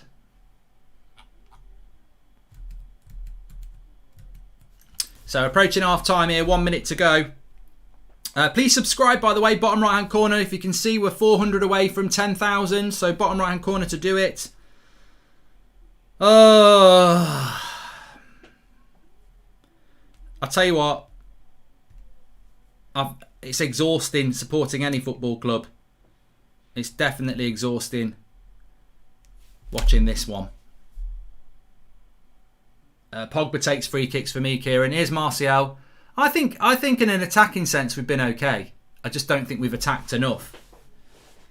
It's a bit like having a Ferrari in your garage and only taking it out on sunny days on a Sunday. There's not that many sunny Sundays in the UK, so you're not going to get your Ferrari out much, but it's still a nice car. 2 minutes added on here. Wan-Bissaka, Lindelof. Yeah, I don't think Maguire's been as good as he has been in the last few weeks, has he, to be fair? It's a terrible ball by Tellez. But I think the story of the half for me is that Leicester have looked more dangerous than us because we don't attack enough. A lot of slow... See, it's all here again. Look at this little tiki-taka shit. If you're going to play tiki-taka football, get players who can play tiki-taka football. We take so many touches on it. Look at Matic. Where is he going to go? Oh, for fucking hell's sake. That midfield pivot, it can be Matic and Fred. It can be Fred and McTominay. It can be McTominay and Matic. It can be the Chuckle brothers. Well, it can't. Unfortunately, one of them has passed away. It could be 2 bags of cement. They are absolutely the problem with this team. We saw it against West Ham last week. We saw it against Milan in the week. We've seen it again today. They are absolutely the problem in that team. They take too many touches. They can't pass. They lose it when they dribble. And people just, all we ever do is moan about it. But think about how many tackles, think about how many opportunities we waste when Matic and Fred get the ball if they actually could move it. Like, look at Matic there. He's going forward. He passes it to a Leicester player. If that goes to Pogba, it maybe goes to Van der Beek. It maybe goes to Greenwood. We get further up the pitch. I don't know whether people get this. It'd be amazing if the BBC do at half time. But we see this all the time at United. If the ball breaks down with Fred and Matic, it can never go to Pogba or Van der Beek. And then Van der Beek and Pogba they've been shit. But they don't get the ball. We have plenty of the ball in the midfield. We just don't give it to anybody. Here we go, Matic again. Sideways pass. Tellez goes forward. And that's half time. Well, I think we're very lucky to be 1-1. I say lucky, it was a good goal by Greenwood, it was a good cross by Pogba, and it was a good step over by Donny. But ultimately, get Fred off, get Pogba on into the pivot. Van der Beek's talking to Fred there, and he's basically going like that. And I tell you what he's doing. He ain't saying, come round mine later for a game of FIFA and watching Line of Duty. I'm doing a Line of Duty Zoom party. He's saying, get the ball into me quicker. To all the people saying Fred is having an off day, how often is that? He is capable to walk into any other Premier League team. We need CDM desperately, says Deep P. Okay, let's... well, look, what was your thoughts on the half? I'm over the moon that we are... that we're 1-1, because I think Leicester, realistically, will be thinking, we've got a lucky goal there. We should be going in at 1-1, at 1-0, and then... Thankfully, we've managed to get a goal from our only real chance in the game, which is always a good thing. But Flex, how you doing, mate? Yeah, all good, all good. I can't hear you. Oh, hold on. You're muted. Yeah, hold on. Yeah, sorry. Yeah. The FA Cup, just quickly before I go to Flex, the FA Cup draw is happening at half time. I've got an exclusive spoiler. Man City will play Southampton. Chelsea will play Manchester United or Leicester. That concludes the draw. But what were your thoughts on that half, mate? Annoying. Really, really annoying. The Diamond, we saw it. We've gone back to it. And they're just looking so isolated. Tony's looking so isolated up front. Mason's not even near him half the time. And listen, I'll start with the positive, actually, because there was more negatives. The positive, a really good goal, actually. Again, what happens when you have Pogba high up the pitch, that's where the inside left channel, or if he's playing on the left wing, does suit him. Or if he's in a midfield three and he's on the left, that's where it does suit him, because what he's able to do is impact the play. Drops the shoulder on Fofana, I think it is. And Donny, do not underestimate Donny's intelligence there. You know what I mean? Gives him the dummy, and Mason really needed that. But the negatives, we cannot maintain control of the game. We don't have any control of the game at all. They're stretching really wide with the fullbacks and really stretching the pitch. We're finding it very difficult because we're quite narrow. We don't have any natural width because we're playing the diamond. So that's not really working against their wing back. So we're struggling there. And then it goes down to the same thing. I don't know whether you've seen it. Maguire may as well put a stamp on that pass to Fred. He never should play that. I know Fred, it's totally Fred's fault, but I don't know what Maguire's doing. No, but Maguire is part of it, because if you don't get me wrong, you see these types of goals when you concede from that type of goal, right? You know, everyone says, "What are you doing? Just get rid of it. Just boot it forward. You know, don't play like that." Yeah. Look, if you're being drilled to play like that or told to play like that, I can understand why players are thinking to do it. It's the same thing at Arsenal when Xhaka done it against Burnley the other week. Like, I don't necessarily blame the players for trying to do that, because we see passages of play where, you know, it starts from the back, they come out, they beat the press, and then you're in. That's how the manager's asking you to play. But then you just need the players to have a little bit of sense. Maguire, yes, you want to play like that, but if Fred's got someone right up his arse, maybe think, do you know what? Let me not. And then Fred, even worse. It just shows again why he's just not good enough on the ball. A lot of people said it, and there's a chat here from Mark from Oz says, can we just address how Harry Maguire lacks football intelligence at times by playing absolutely stupid passes? I think Fred is at fault, but realistically, all he can really do is blast that out. So why give it him anyway? Yeah, I'm looking now. Yeah, I mean, if you are going to go back to keeper, you've got to go back to keeper with more pace than that. But really, he's got a player in front of him which scares him, a player up his arse, and Iheanacho to the right of him. So really, Harry Maguire's... It is a hospital pass. It is a hospital pass. So the more I look at it now, pivot flex. I mean, Matic again, Fred again. I said just at the end of the half, get Fred off, put Pogba in the pivot, bring Bruno on, and keep Donny on as well, and let's get hold of the ball a bit. Ollie, again, it goes back to the coaches, doesn't it? This obsession with playing two midfielders, neither of which can pass. Even if it's McTominay, they can't pass. The game breaks down with them so many times. It does. That's what I mean. We cannot retain the football. We can't do it. And this is the problem, though. No matter who plays in that position, whether it's McTominay and Fred, or Fred and McTominay, or Matic and McTominay, or Matic and Fred, whatever, we always keep having this conversation that they're not good enough. Like it always happens.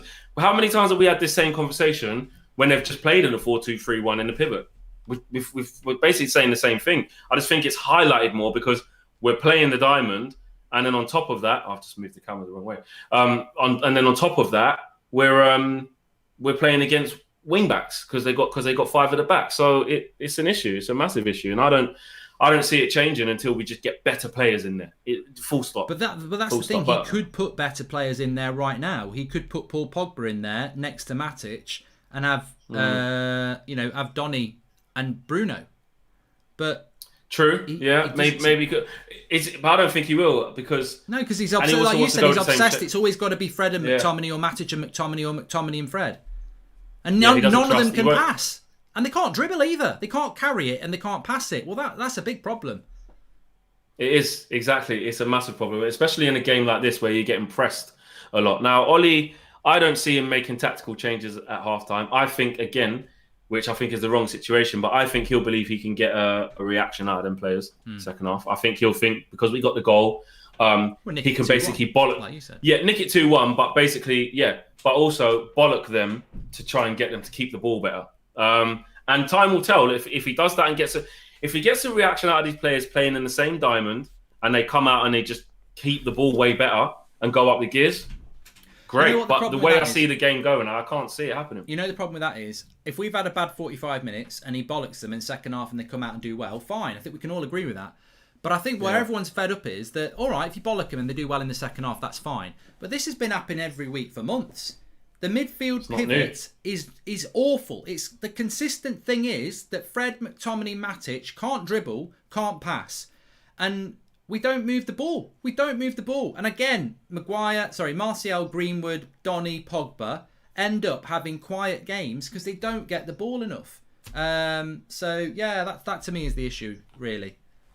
It is a big issue. They're not getting it. Like before we scored that goal, and this is what we talk about, the individual moments, because you don't want to be too harsh. Because when you score a goal, it's because of good play. It's because of something good has happened. And that play is good because, Fred gets it, feeds it out wide to Telles. Telles finds Pogba in the left channel. Pogba drops the shoulder. That's the individual brilliance and crosses it. Another bit of individual brilliance from Donny.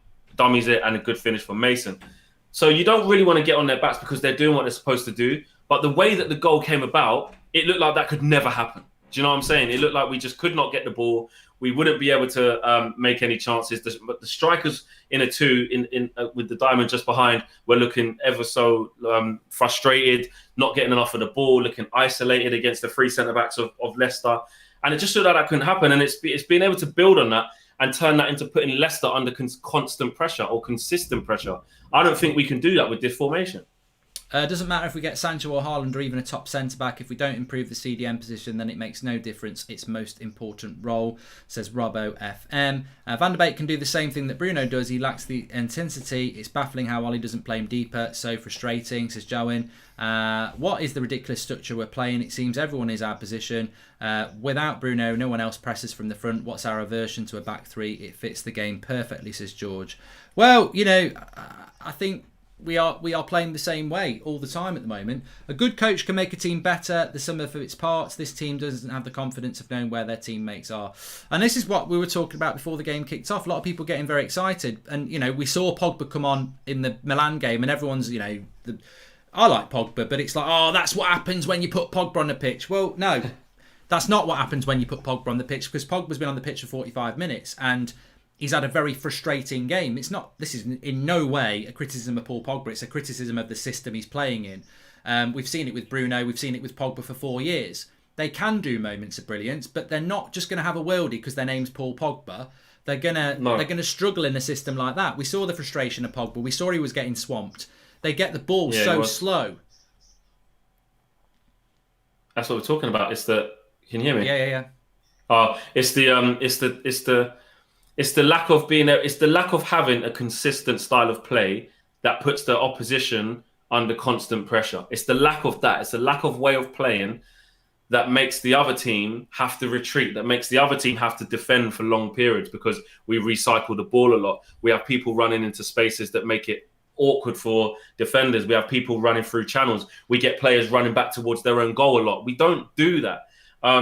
When I looked at the way City were playing against Everton, and Everton parked the bus, but that continuous pace of passing into feet, the rotation of the players into areas where other players, defending players, don't want to go into, the awareness to know if one player vacates a piece of space, someone else comes around and runs into it. Just that continual pattern of play. That's what's missing. That if you did that, you wouldn't get a frustrated Paul Pogba or a frustrated Martial that whenever the ball finally does arrive at their feet, they know they have to produce something because they would trust the system more. Do you see what I'm saying? Maguire's fault. Telles is wide open on the left and the captain under zero pressure plays the ball centre and Fred is crap. Probably sums it up quite well. Sharath Math Fitness, I will not say Ollie out, but he will be out by the time we win a title or cup. How can Pep play Fernandinho, Silva, Foden, Sterling, Jesus, Gundogan? Ollie is good, but isn't this the team good enough to dominate Liverpool? And Leo Man United, see, it comes down to the manager and coaching. Doesn't matter what players, it's the system, says Leo. I also think that, to be honest, how can you see Leicester? I know they've not. It's 1-1 and it should be 1-1, but Leicester have been at our back four with space quite a few times. We've not been at their back four with space, and it's because Leicester are moving the ball quickly from back to front. It really is that simple. I mean, if it changes in the second half, you might not get to analyse it. You should have analysed it over the last few weeks, but it really does come down to moving the ball from back to forward. Anyway, they're going to do the draw now. I mean, this is Man City Southampton, it's going to be Man City. It's Man City going to get the easy, or we'll get them in the semi-finals. I want Man City in the semi. Well, we're not through. Well, we're not. Yeah, we're not through.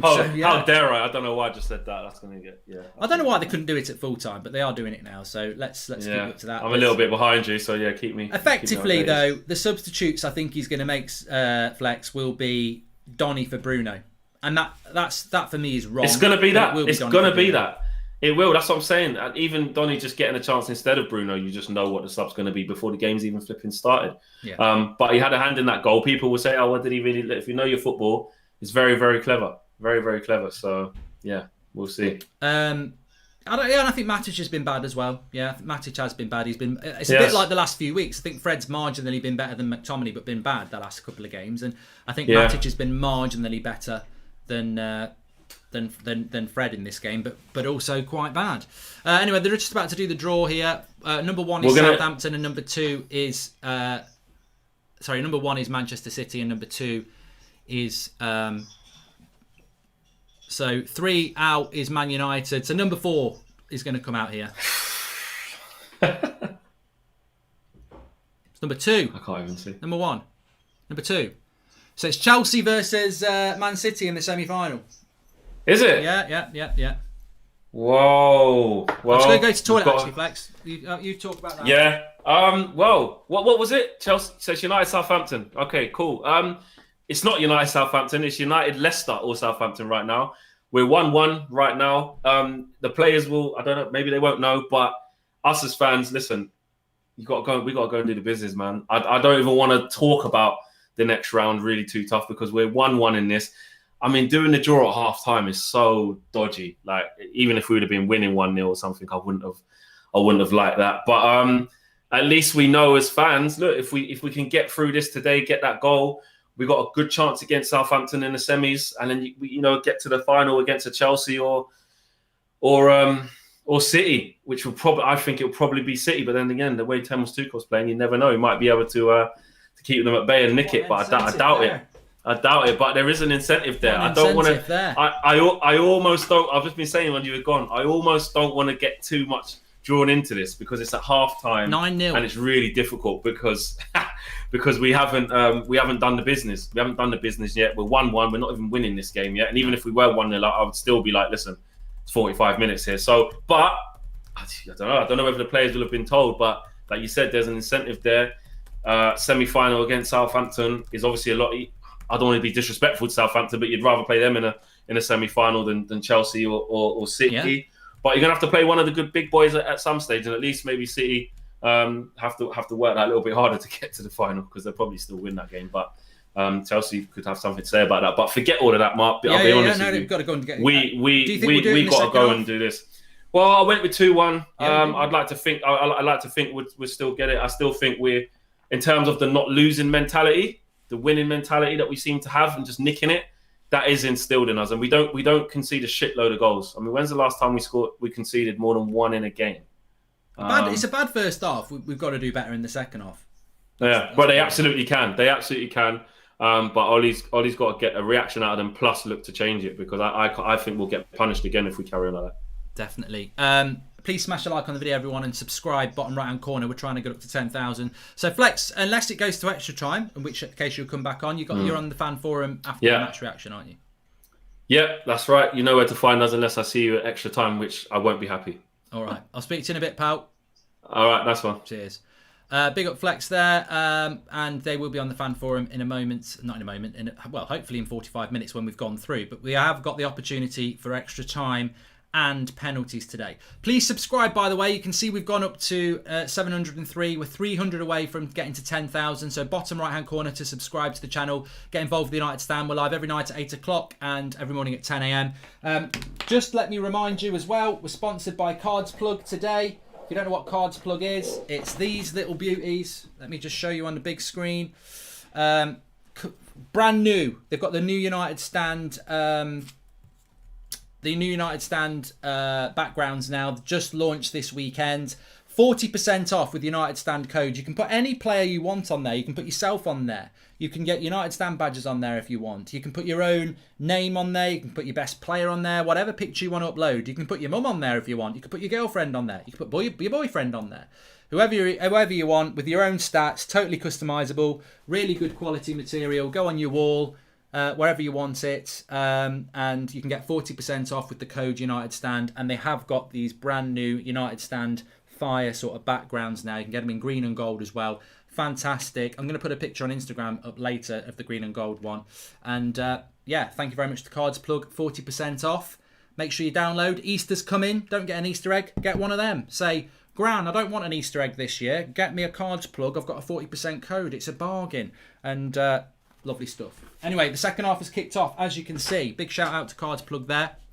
The second half has kicked off. The timer is on the screen.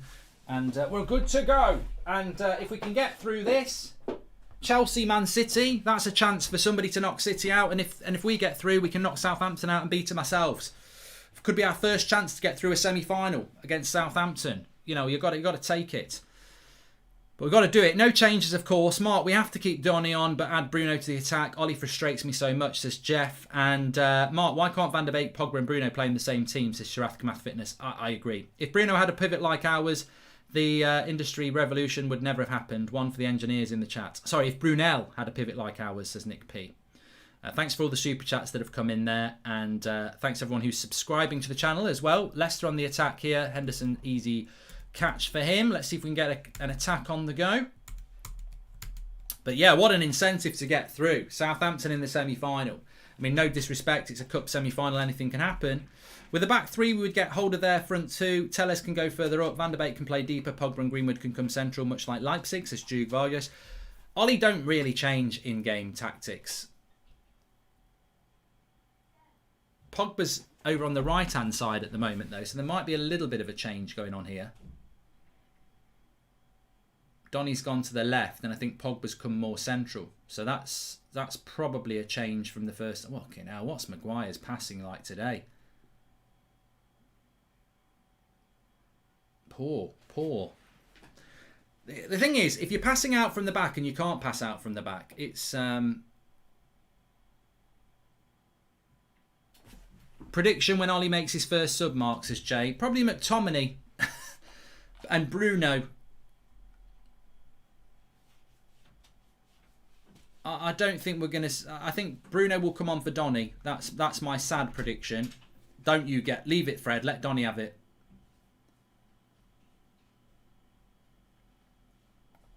What can Ollie do with our DM players? We need to protect Magaluf, and that means playing a DM. With our poor DM options, that means we need to play 2 to protect Magaluf. We just need better players, says Mr. Glenn Johnson. Mark, we have to keep Donny on, but also Bruno to the attack. Ollie, and we've done that one as well. With the back 3, yeah, we've done that one as well. Thank you very much for the super chats. Matic and Fred off. Pogba and Donny in the pivot with Bruno, Diallo, Greenwood and Martial up front. Game over. Good night, says Wayne. 2 attacking, Wayne. I don't think you could play Pogba and Donny in a pivot. I wouldn't go that far.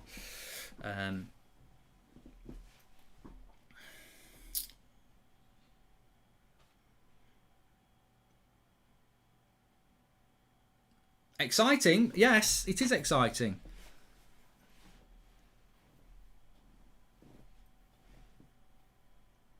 But it's not exciting football. It's exciting in the sense that somebody will win this game tonight, but it's just not. I think that you have to be greedy as a United fan. I think there are United fans out there, quite rightly, that say, why are people moaning we're winning games? But we're Manchester United. There should always be a standard of football. And I just don't think we get entertained enough. And I don't think that's anything... I think it is a bit to do with the quality of players. But why would you get a team to pass out from the back when you haven't got players who can pass out from the back?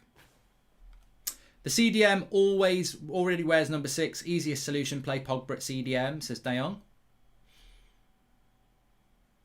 You see, hitting long balls to people like Martial against Sionko and Johnny Evans is, it's like, I don't know what it's like, but it's not good.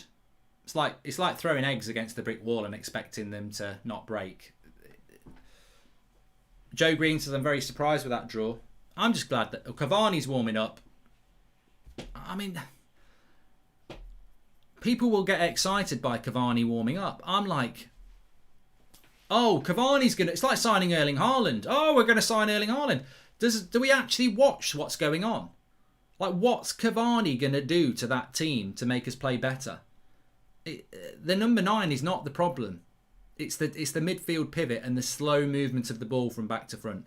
Which is why I despair about us trying to sign Erling Haaland. What would Erling Haaland do tonight? That's what I keep thinking with every United game. What would Erling Haaland do for United tonight when we've done fucking nothing for Martial? We've created nothing.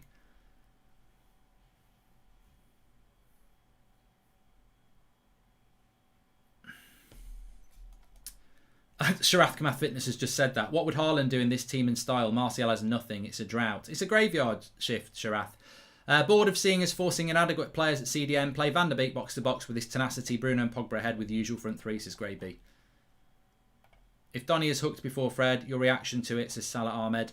Well, I'm not going to rant. I just think the whole point of, when you get angry and you have a rant is it's something that you're not really expecting that shouldn't happen. It shouldn't happen, but I am expecting it. I mean, the Leicester are still moving the ball around a lot better than us. Tillemans, fucking hell, useless! Absolutely useless! That is one of the worst goals I've ever seen. That midfield and that defence, Magaluf and bloody Matt Fred, useless. Absolutely useless. That is a joke. That midfield is out of its depth, like a bloody hobbit wearing Timberlands in the deep end of a swimming pool. Useless. Social distancing. I tell you what, Boris Johnson would have a go at them for this because it's much bigger than 2 metres. I mean, I don't think Henderson should get beat, but it's just a simple 1-2. Matic retire. Retire Matic. And what are the centre-backs doing? It's just a 1-2. A midfielder plays a 1-2 from his own half. That should never go in. That should never go in. Henderson should save it, but... To be honest with you, I don't really blame Henderson too much. It's the 1-2 from the midfield. It's just terrible defending. That is like me Where's my bloody card? That's like me from the defence. I'll get the defence with my 88 dribbling from CDM. I'll play a 1-2 off the centre-back and just pass it in. That's one of the worst goals I've seen us concede this season because it's absolutely nothing. There's nothing to that goal. It's just a CDM playing a 1-2 with his striker, running forward and shooting. It's like we've got no defence. It's like Casper the Ghost defending. It's like a bloody...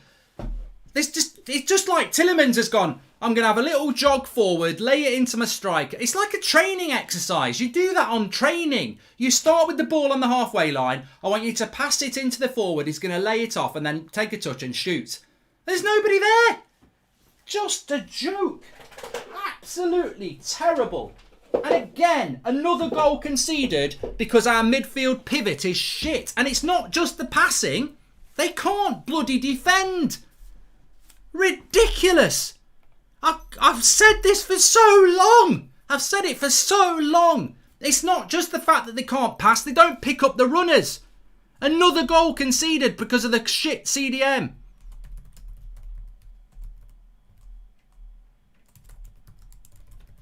Oh.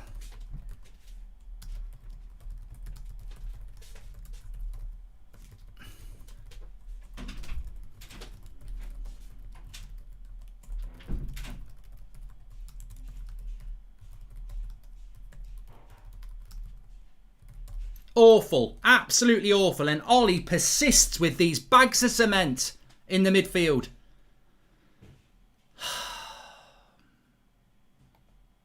That is a really crap goal to concede.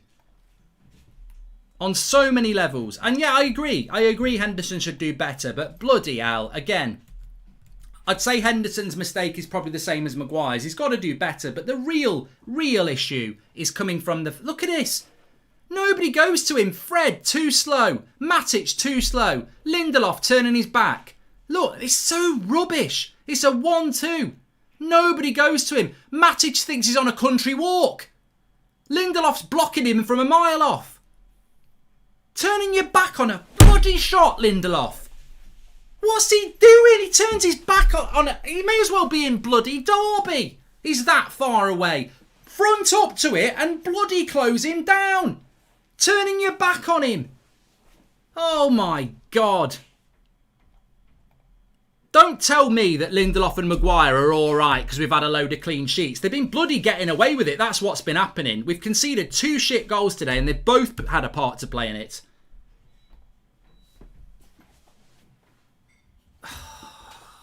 Useless. Absolutely bloody useless.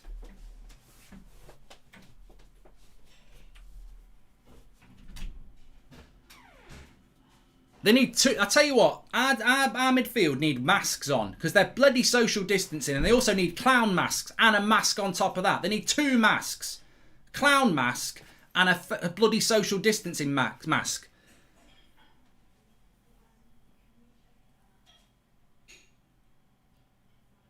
I can't even begin to talk about how bad that goal was that we conceded. There's so much wrong with it.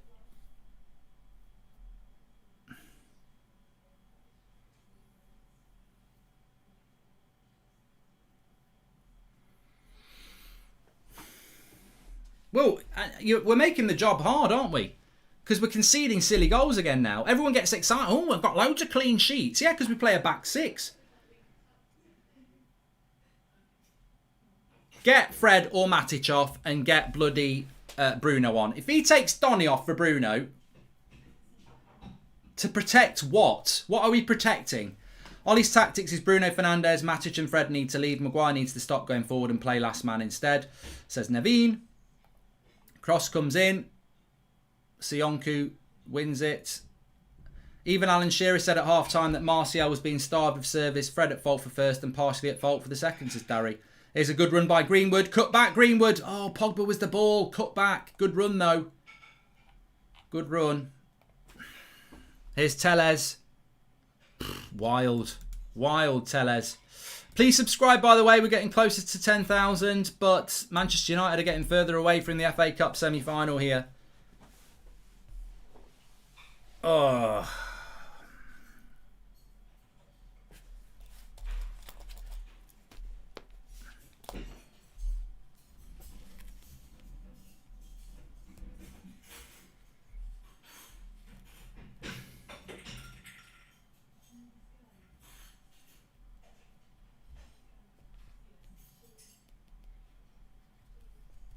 Wish it was.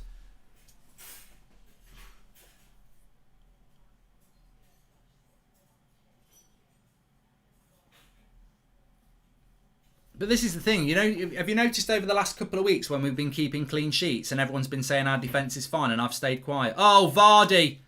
Oh, my God. Maguire, it's like a cheater against like a drunk cow. And it's a male cow, because that's bullshit. Vardy just skinned Maguire there. He said, I'd be tempted to say he sent him back to Leicester, but we're playing against Leicester. Sent him back to bloody Sheffield United. That should be 3-1, and that'd be the end of Maguire. Awful. I don't know how Vardy doesn't score. And this is what I mean. People start talking about these clean sheets and saying, oh, we're sorted at the back. This is the truth. This is the truth. Our defence ain't good. Oh, we've been working hard up back. We're doing all right. You're not. You're not good. You're not good at the back at all. You're slow. You're unimaginative. Just getting away with it. Getting away with it, FC, with your bloody park the bus tactics and trying to hit teams on the break. And we've come up against the team today that actually knows how to defend and counter-attack. Oh, for fuck's sake. You see that from Fred there? That's exactly what I'm talking about. He's just got to play it in front of... It's a 5-yard pass. You've just got to put 30-degree angle on it forwards. And he passes it behind Matic. Get him off. Get Fred off. Now. He's absolutely frustrating the life out of thee. Just put Pogba in the bloody pivot. Is it that hard? Get Bruno on, take Fred off, and get some decent footballers on the bloody pitch.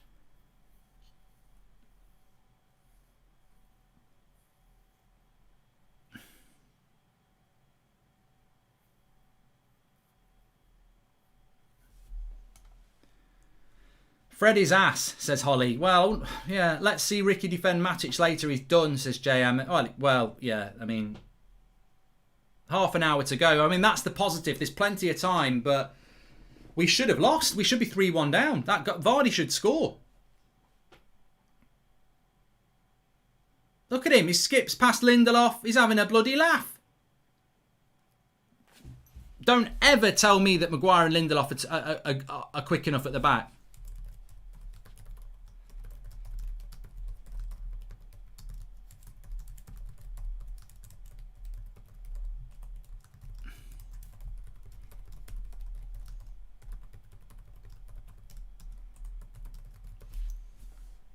They're just... Someone should call the police. There's been a bloody murder. They're getting absolutely murdered for pace at the back. Exposed. Look at this, trying to pass out from the back again. Why are we trying to pass out from the back when you've got 2 bags of cement in the midfield? What's all that about? Oh, Martial, come off. That's crap. Flicking it about. The heads are gone. Heads are gone. That's useless from Martial, that is.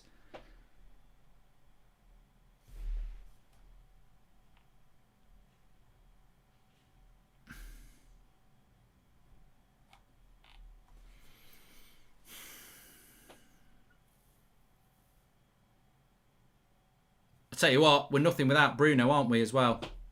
To be honest, Leicester look like they're going to get the 3rd goal. Worst part is, Mark, there is an article in United website saying how good Magaluf have been against Milan, like they're the best somehow. I think I never really spoke about the defence. I thought they'd done okay recently, but I just think they're so protected. I'm surprised David Attenborough doesn't come on the pitch and said, Maguire and Lindelof are the last shit defenders at Manchester United. Protected in captivity by Fred and Matic and McTominay. They'll soon be costing United relevance. They're protected because they're so bloody slow. We need to buy a fast centre-back and a proper CDM. And the reality is both goals we've conceded are totally preventable. I don't think the game's lost. I'm just furious that we've conceded 2 terrible goals. Maguire and Lindelof aren't going to become good centre-backs just because they've had a few games where they've not conceded. People need to stand by what... If you don't think something's good enough, think why you don't think it's good enough. I won't think something's not good enough just because of one game. Right, if he's bringing 4 on here, 4 subs. McTominay, Cavani, Shaw and Bruno.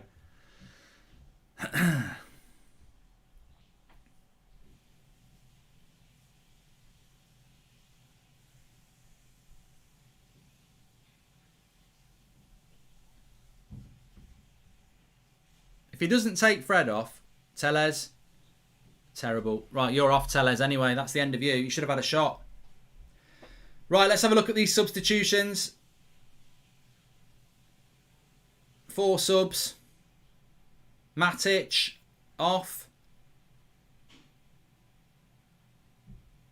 Pogba off.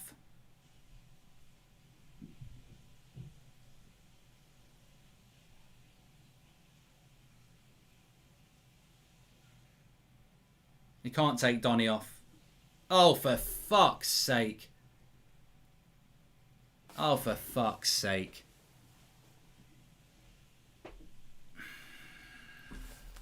Pogba and Donny off.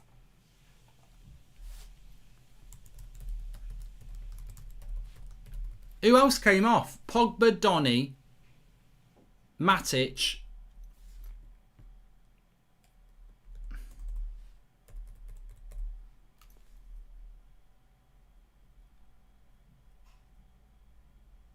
And Fred survives.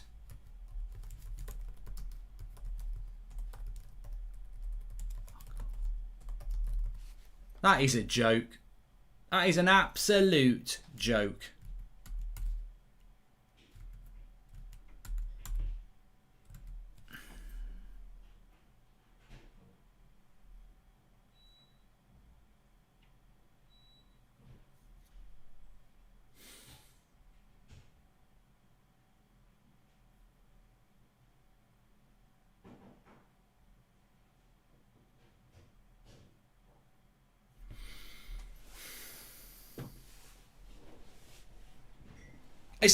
I'm not bothered that McTominay's on. I'm not bothered that Cavani's on. I'm not bothered that Bruno's on. I'm not bothered that Luke Shaw's on.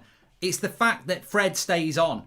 That's the thing for me. It's the fact that shitty Fred stays on. Like, where's the accountability? How bad do you have to play to get taken off for United? It can only be because of fitness. Like, how can you keep Fred on? And I'm fed up of these balloon headers by Harry Maguire. He wins nearly every ball from a corner and just bounces it up in the air like a bloody balloon.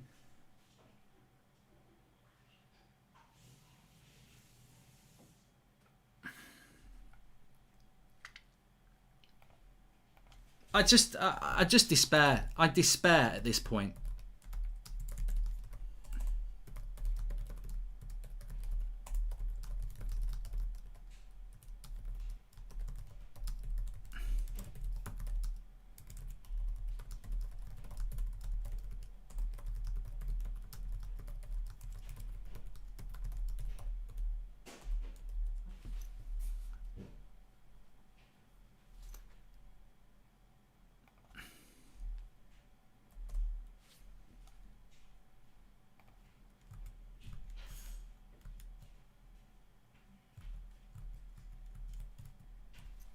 Luke Shaw.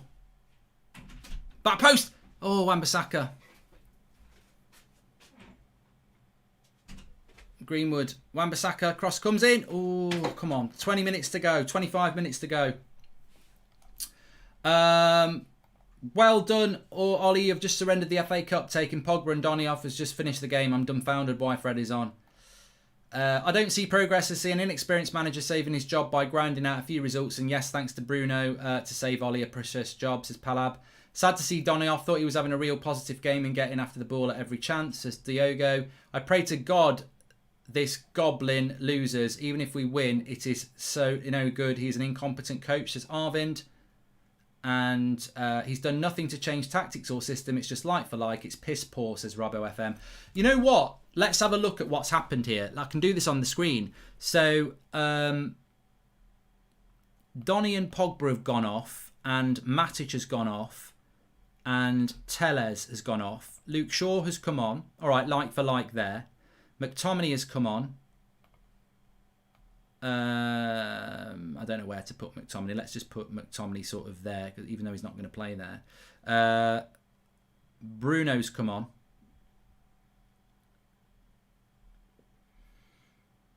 Where is Bruno? There he is. Bruno's probably going to go sort of there. And Cavani has come on there. I don't know whether that's the formation we're playing, but effectively we're more defensive because Tellez has come off for Shaw, like for like. Cavani has come on for Van der Beek, which gives us a front three. But I suppose it's... when you need a goal, I would have kept either Donny or Pogba on because Matic can't pass, he's gone off, but McTominay can't pass, so he's come on. I mean, look at that.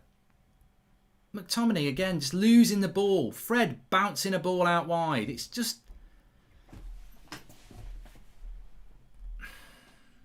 We've got 3 strikers on the pitch, but how are we going to get the ball to them?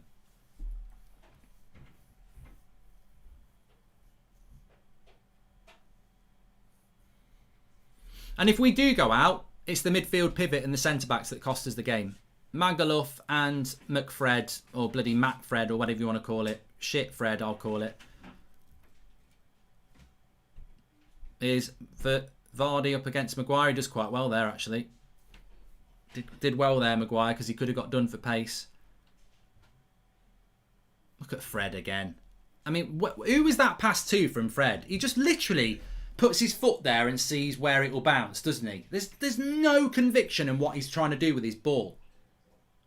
I remember Ricky saying this about Fred before. The amount of times Fred puts air on the ball as well. You know, if someone puts air on a pass, you can't hit it, you can't pass it first time when it comes to you. You've got to control it. Keep the ball on the ground. Thanks. Keep the ball on the ground.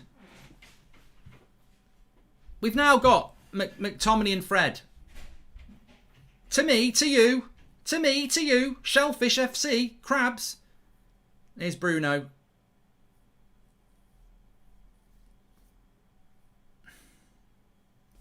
This is the game I've finally lost all respect for Ollie's coaching acumen, says W Skeezer. Mark, this is my first super chat in months because now I've just seen something that does it now. I am sure that Ollie is not right the man for the job. No tactics, no counter plans, substitutions are pathetic, says Nitin. And Ollie make a change, says Ben Wiz. Well, he's made a change, but he hasn't made anything tactically different. Bruno with the cross. Piss take this. Easy route to the final if we won, says Paris. Mark, just wait for club PR spin tomorrow. It's getting hard to defend Ollie by the week, says Andy and Bruno. Fuck's sake.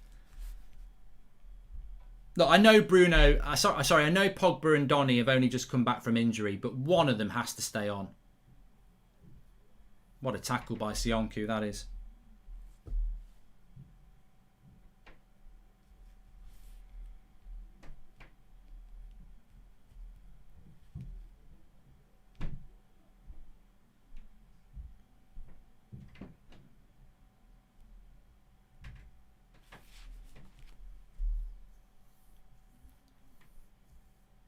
Was that Fred again? Was that pass to Greenwood from Fred? Or was it Bruno? I think it might have been Bruno.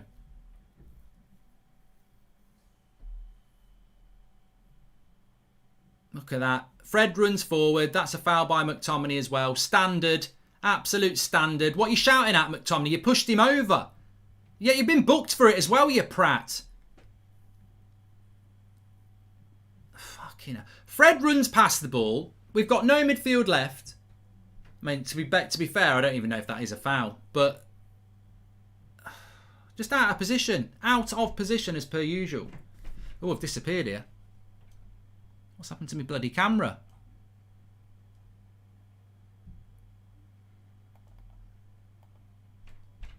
Even the camera's had enough.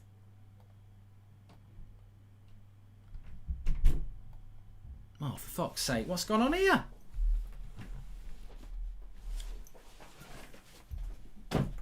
I'm still here.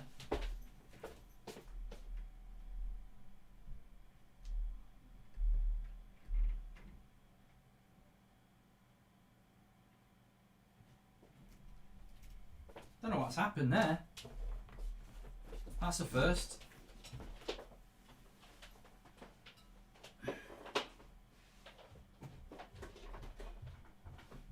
Oh. It's never done that before. It's never done that before. It's had enough.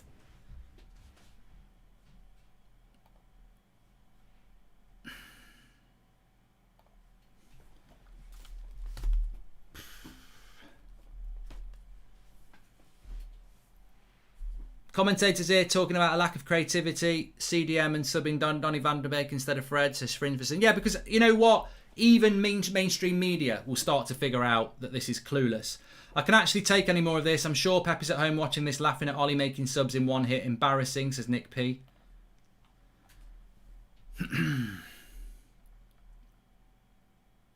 We're losing Kadiki. Scotty will save us.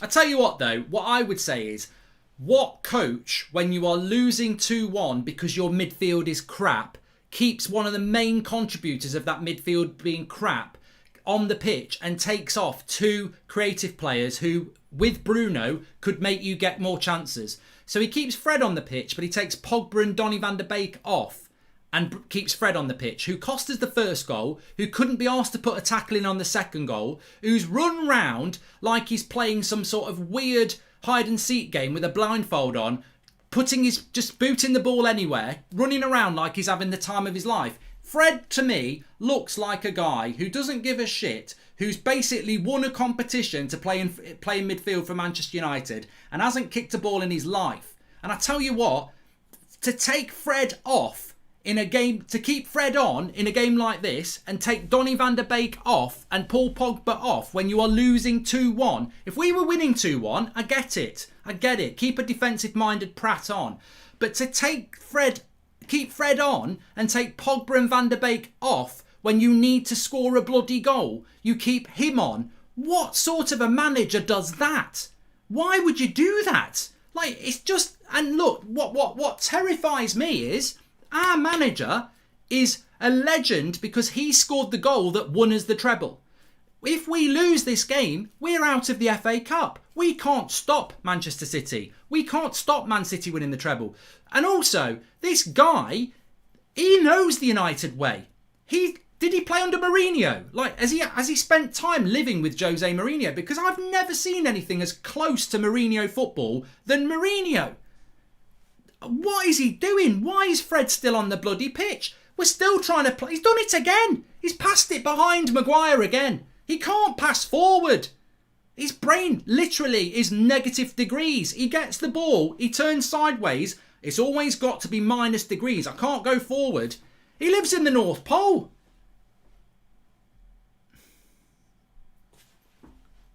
I just don't get it. It's impossible when you turn and the goal's that way to keep passing the ball behind the player to your left. I tell you what, Fred, he likes passing the ball with negative degrees. I've got a negative score for him. Here he goes. What's he going to do? Fred, oh, come on, what are you going to do? Oh, piss off, Fred. Piss off. You're shit. You're absolutely rubbish. Unopposed. We're on the break and he passes it to a man in blue for the second time today. He thinks he plays for Leicester.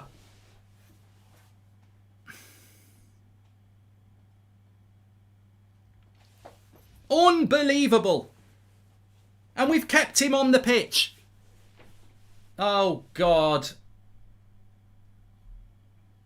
McTominay's giving out more fouls than Vinnie Jones at the moment.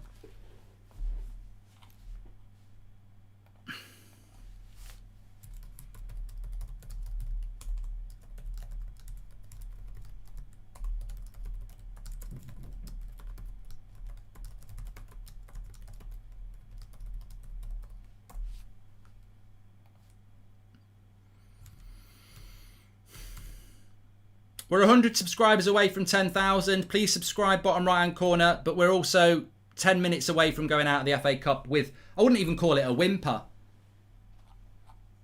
The fact, if Jamie Vardy had scored that chance he should have scored, it would have been, oh, God. Get out. Get out. 3-2. 3-1. Iheanacho with 2. Absolutely shit. Don't talk to me about this team being anything other than a load of horse shit.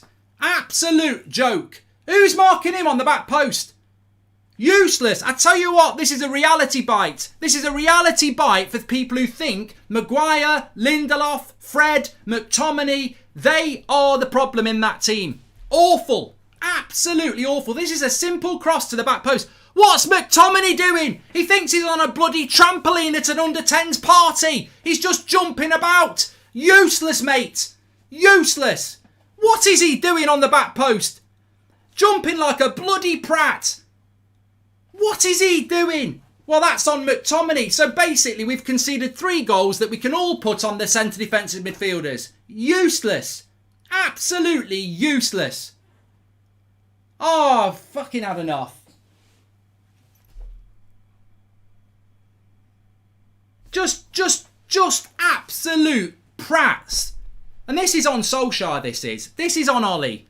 This absolute obsession with crap players and a back 6. If you pick a back 6, right, you will get a lot of clean sheets. But you know what this is? This is like the guy who swims to work every day through shark-infested waters, right?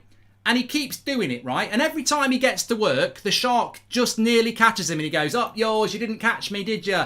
And he swims home at night and the shark's like, oh shit, I've missed him again. You missed me, didn't you? But instead of trying a different route or getting a boat, he tries it too many times. And then one time he swims, the shark eats him and he goes, I wonder why I got ate. Because you keep doing the same bloody route to work every day, telling everyone what you're going to do.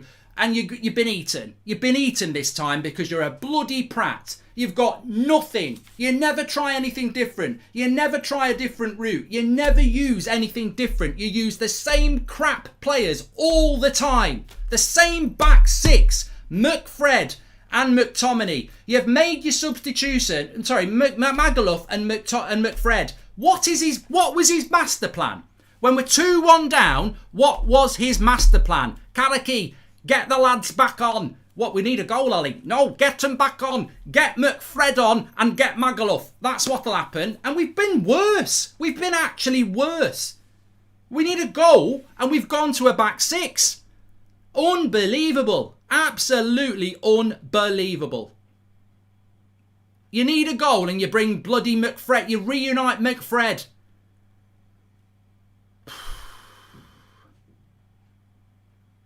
It's like reuniting Jedward. No one wants to bloody see it. Absolutely. I'm not surprised. I'm just fuming. Bloody fuming. Leicester, well, can I just say as well, bit of humility here. Well done, Leicester. Absolutely mugged us off. I'll tell you what I can't wait to do the player ratings. I cannot wait to do the player ratings. I hope they're open. Let me just check. I can't wait to do the player ratings on the match reaction. That's going to be my release because this is a shambles. An absolute shambles. I never want to see McFred again.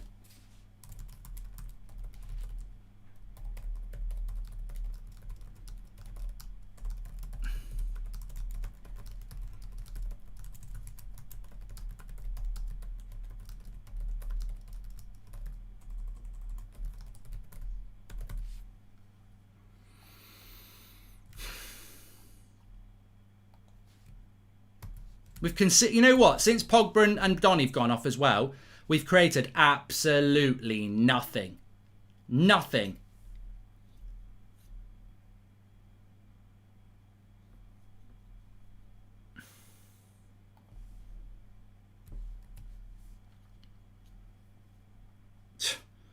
I've dropped the player ratings link in the video description. Mark every player out at 10. 6 being average. Star next to your man of the match.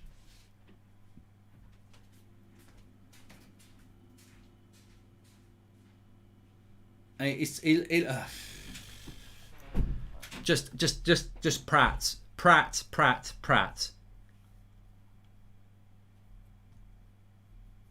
Absolutely. I imagine that every single United fan watching this game is sat there when he makes those substitutions going, what the hell is he doing? And so it's come to pass. And I tell you what, you do yourself a disservice as football fans because you think maybe these people know more than what I do. Maybe they do. And they don't. They don't. They're winging it just as much as you'd be winging it. I've never seen such a shambolic tactical change at 2-1 down. Absolute jokers. Absolute jokers. And you know what the worst thing is? Manchester City win the treble. The guy who won us the treble has basically ruined our chance of trying to stop Man City winning a treble. I mean, what's McTominay doing on the back post here? That's not even pub defending.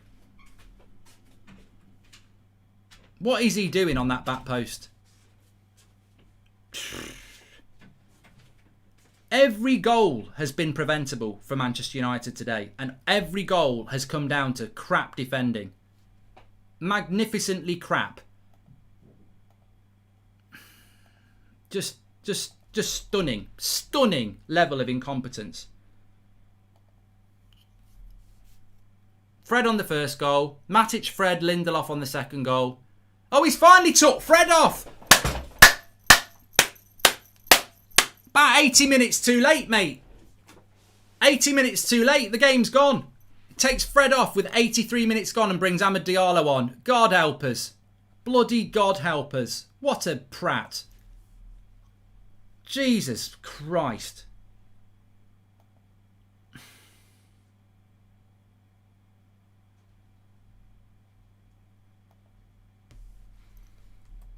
Well, at least we all know tomorrow we'll get linked to Erling Haaland just to, to give us all a bloody boost. Another load of nonsense.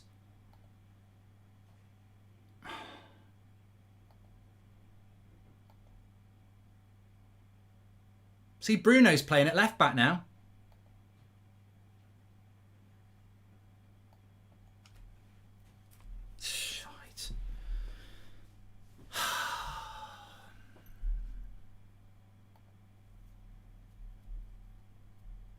You can do your player ratings through the link in the video description. It's on the second paragraph. Mark every player out of 10, 6 being the average. Because I tell you what, it's going to be very interesting when we do the player ratings on the match reaction, because I ain't going to hold back on this. This is, and remember, Ollie gets a mark. That's what I'm looking forward to the most. Fred and Ollie. What Laurel and Hardy? What was their first name? Was that Fred and Ollie? Bloody joke. Absolute joke. It was definitely Ollie.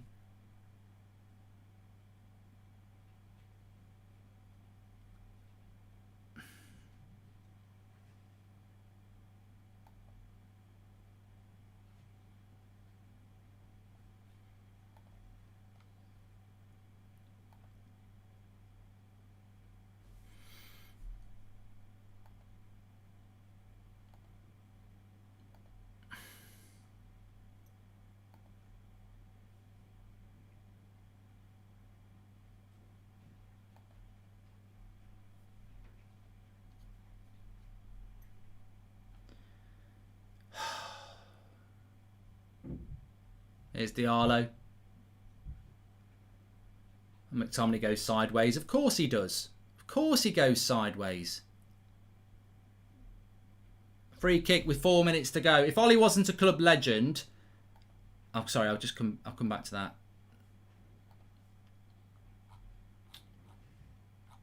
Oh, just unbelievable. Unbelievable. We're only 20 subscribers away from 10,000, so please subscribe, bottom right-hand corner. Give us something to, some sort of a sense of achievement today, I suppose. If Ollie wasn't a club legend and we just hired a failed Cardiff and current Mulder manager, no one would think he's good enough, says Rizo. It's a good point, that is. It was always going to come down to the manager, and still this manager won't be good enough, says Leo. James Arnott, thanks for your super chat. Matthew Robinson, I think Carrick and McKenna are using old Mourinho tactic sheets again, says Matthew Robinson.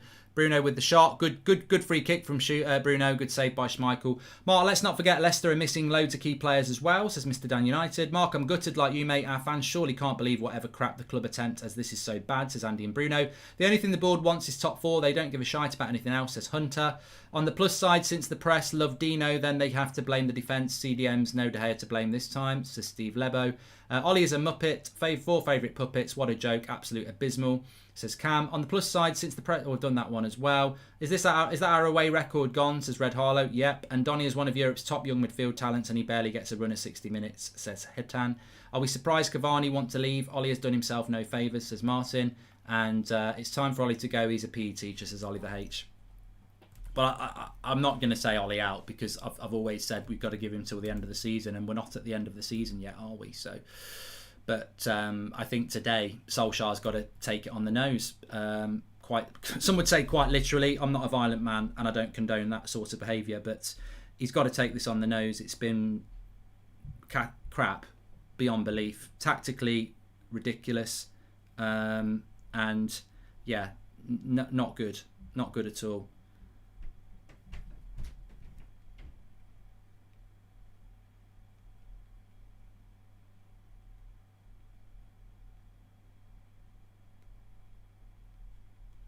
I refuse to change the score. I've even got Drawty saying change the score. I refuse to do it.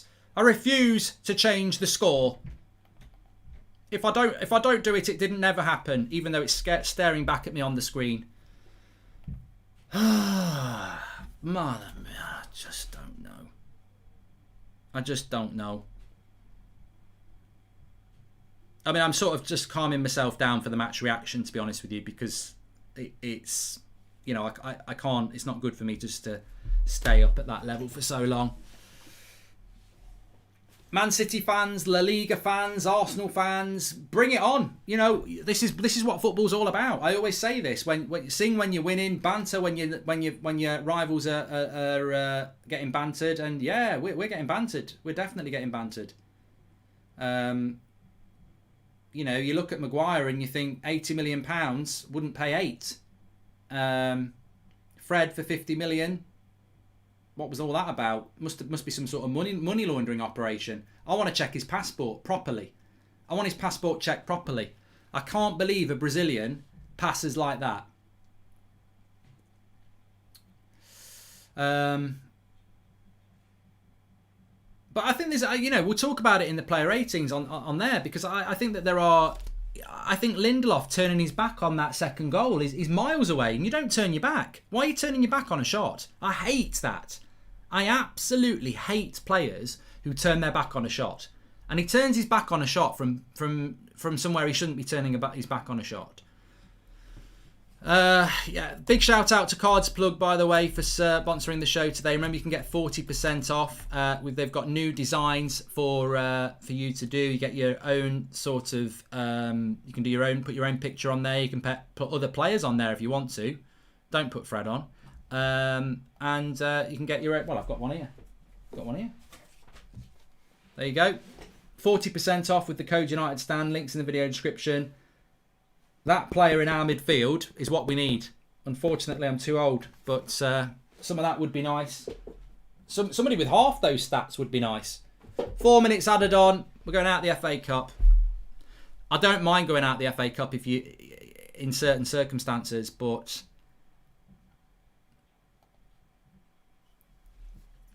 I hate going out the FA Cup in these circumstances. I'm so disappointed. I don't even know who's man of the match. I can't think of anyone who gets man of the match. Probably Mason Greenwood because he scored a goal. Just, I don't know. Somebody just said there, what do you think? What you thought about Wan-Bissaka and the other players in the back four? I think Lindelof's been poor. I think Telles was doing okay. I think Wan-Bissaka's been okay. I think Henderson should have done better on the second goal. Can't do anything about the other two. But for me, the game has been lost because of the midfield and Maguire, really. I think they've been absolutely shite today. The old Magaluf and McFred. It's the undoing of us, and again, I think the front three have played badly because they're doing the graveyard shift. I'm tired. The thing is, what one of the oldest sayings in the world is the definition of insanity is doing the same thing over and over and over again. And what have we done? We keep doing this same old thing. And I tell you what, that little story I told you about swimming to work in shark-infested waters and, mocking the shark as you get there, but then keeping going the same way. One day the shark's they're not stupid. They're going to figure out what you're doing and they're going to eat you. And Solskjaer's been eaten today. He's lost the game 3-1 where he deserved to lose with shit substitutions and an obsession with two centre defensive midfielders in front of two centre-backs, babysitting them with two players who can't pass for the life of them. It was coming. It was coming. This was coming. I think every United fan hoped it wasn't going to happen, but it was coming.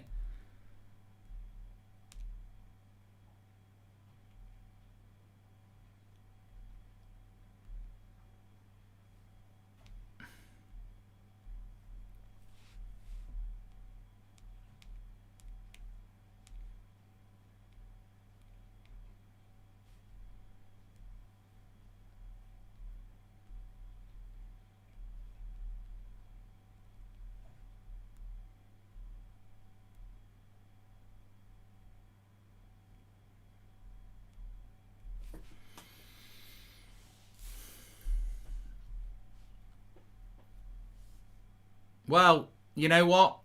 If Manchester City win the treble or the quadruple, I think you can blame Solskjaer and his coaches because they've put up absolutely no fight for this at all. It obviously, as I said to you during last night's stream, for me, the big thing I would have been saying in the dressing room before this game was Manchester City are going to eclipse what this club achieved. We are the bastions of stopping that happening. We have to stop that happening. Clearly, that was never even mentioned because I've never seen such a bottling shit performance in my life. Solskjaer will probably come out smiling going, well, we've had a good week. You've just bottled the chance to stop Man City winning the treble. The club who won the treble, the promised land, the impossible dream, have just bottled it, stopping Man City winning the treble. That is what they have done today. I don't care about, individual games, one-off losses, fine. But that was a tactical disaster. It was cowardly from certain players. And there is absolutely not... I would rather have 11 of you on the pitch than that lot today. Where football is becoming detached from the fans. Like, where is any United player on that pitch fighting about what we care about? They're all there on the social media when it's going, well, look at me, I'm a leader. Look at me, I'm a goal scorer. Look at me, this, that and the other. I don't think any of them understand what being a Manchester United fan is. Because I saw absolutely nothing. No leadership, no desire, no passion, no urgency to try and win a game. Southampton in the semi-final. And they've just gone out like a bunch of prats. Disgusting. Absolutely disgusting. I've got nothing. I don't want to hear any quotes from Solskjaer. I don't want to hear any we go again after a hard week. We'll come back better after the international break. You won't come back into an FA Cup semi-final because you're out. You are bloody out. And winning the Europa League and coming second in the Premier League doesn't stop Manchester City winning a treble, does it? We've now got to hope Chelsea stop them or Dortmund or PSG or Bayern stop them because we've done absolutely nothing. And actually, if I detach myself as a United fan, if Man City win the treble, it's only our fault because we've done sod all to stop them. We're now hoping for somebody else to do a favour. That's cowardly. And basically, that's what Manchester United is now. We're run by a bunch of cowards who just want money. There's no ambition. Absolutely nothing. Shower of shit tactics. Bullshit. Anyway, we'll carry this chat on in the match reaction. Do your player ratings before. I've dropped that in the second paragraph. Every player out of 10, 6 being average. We'll talk about that as well. I'll see you over there. Please subscribe, bottom right hand corner. Smash a like on the video. The match reaction is going to be interesting. Lots to talk about. And we'll go through that in a minute. When I end the stream, it should push you over to that stream anyway. So I'll see you in a minute. Thanks for watching.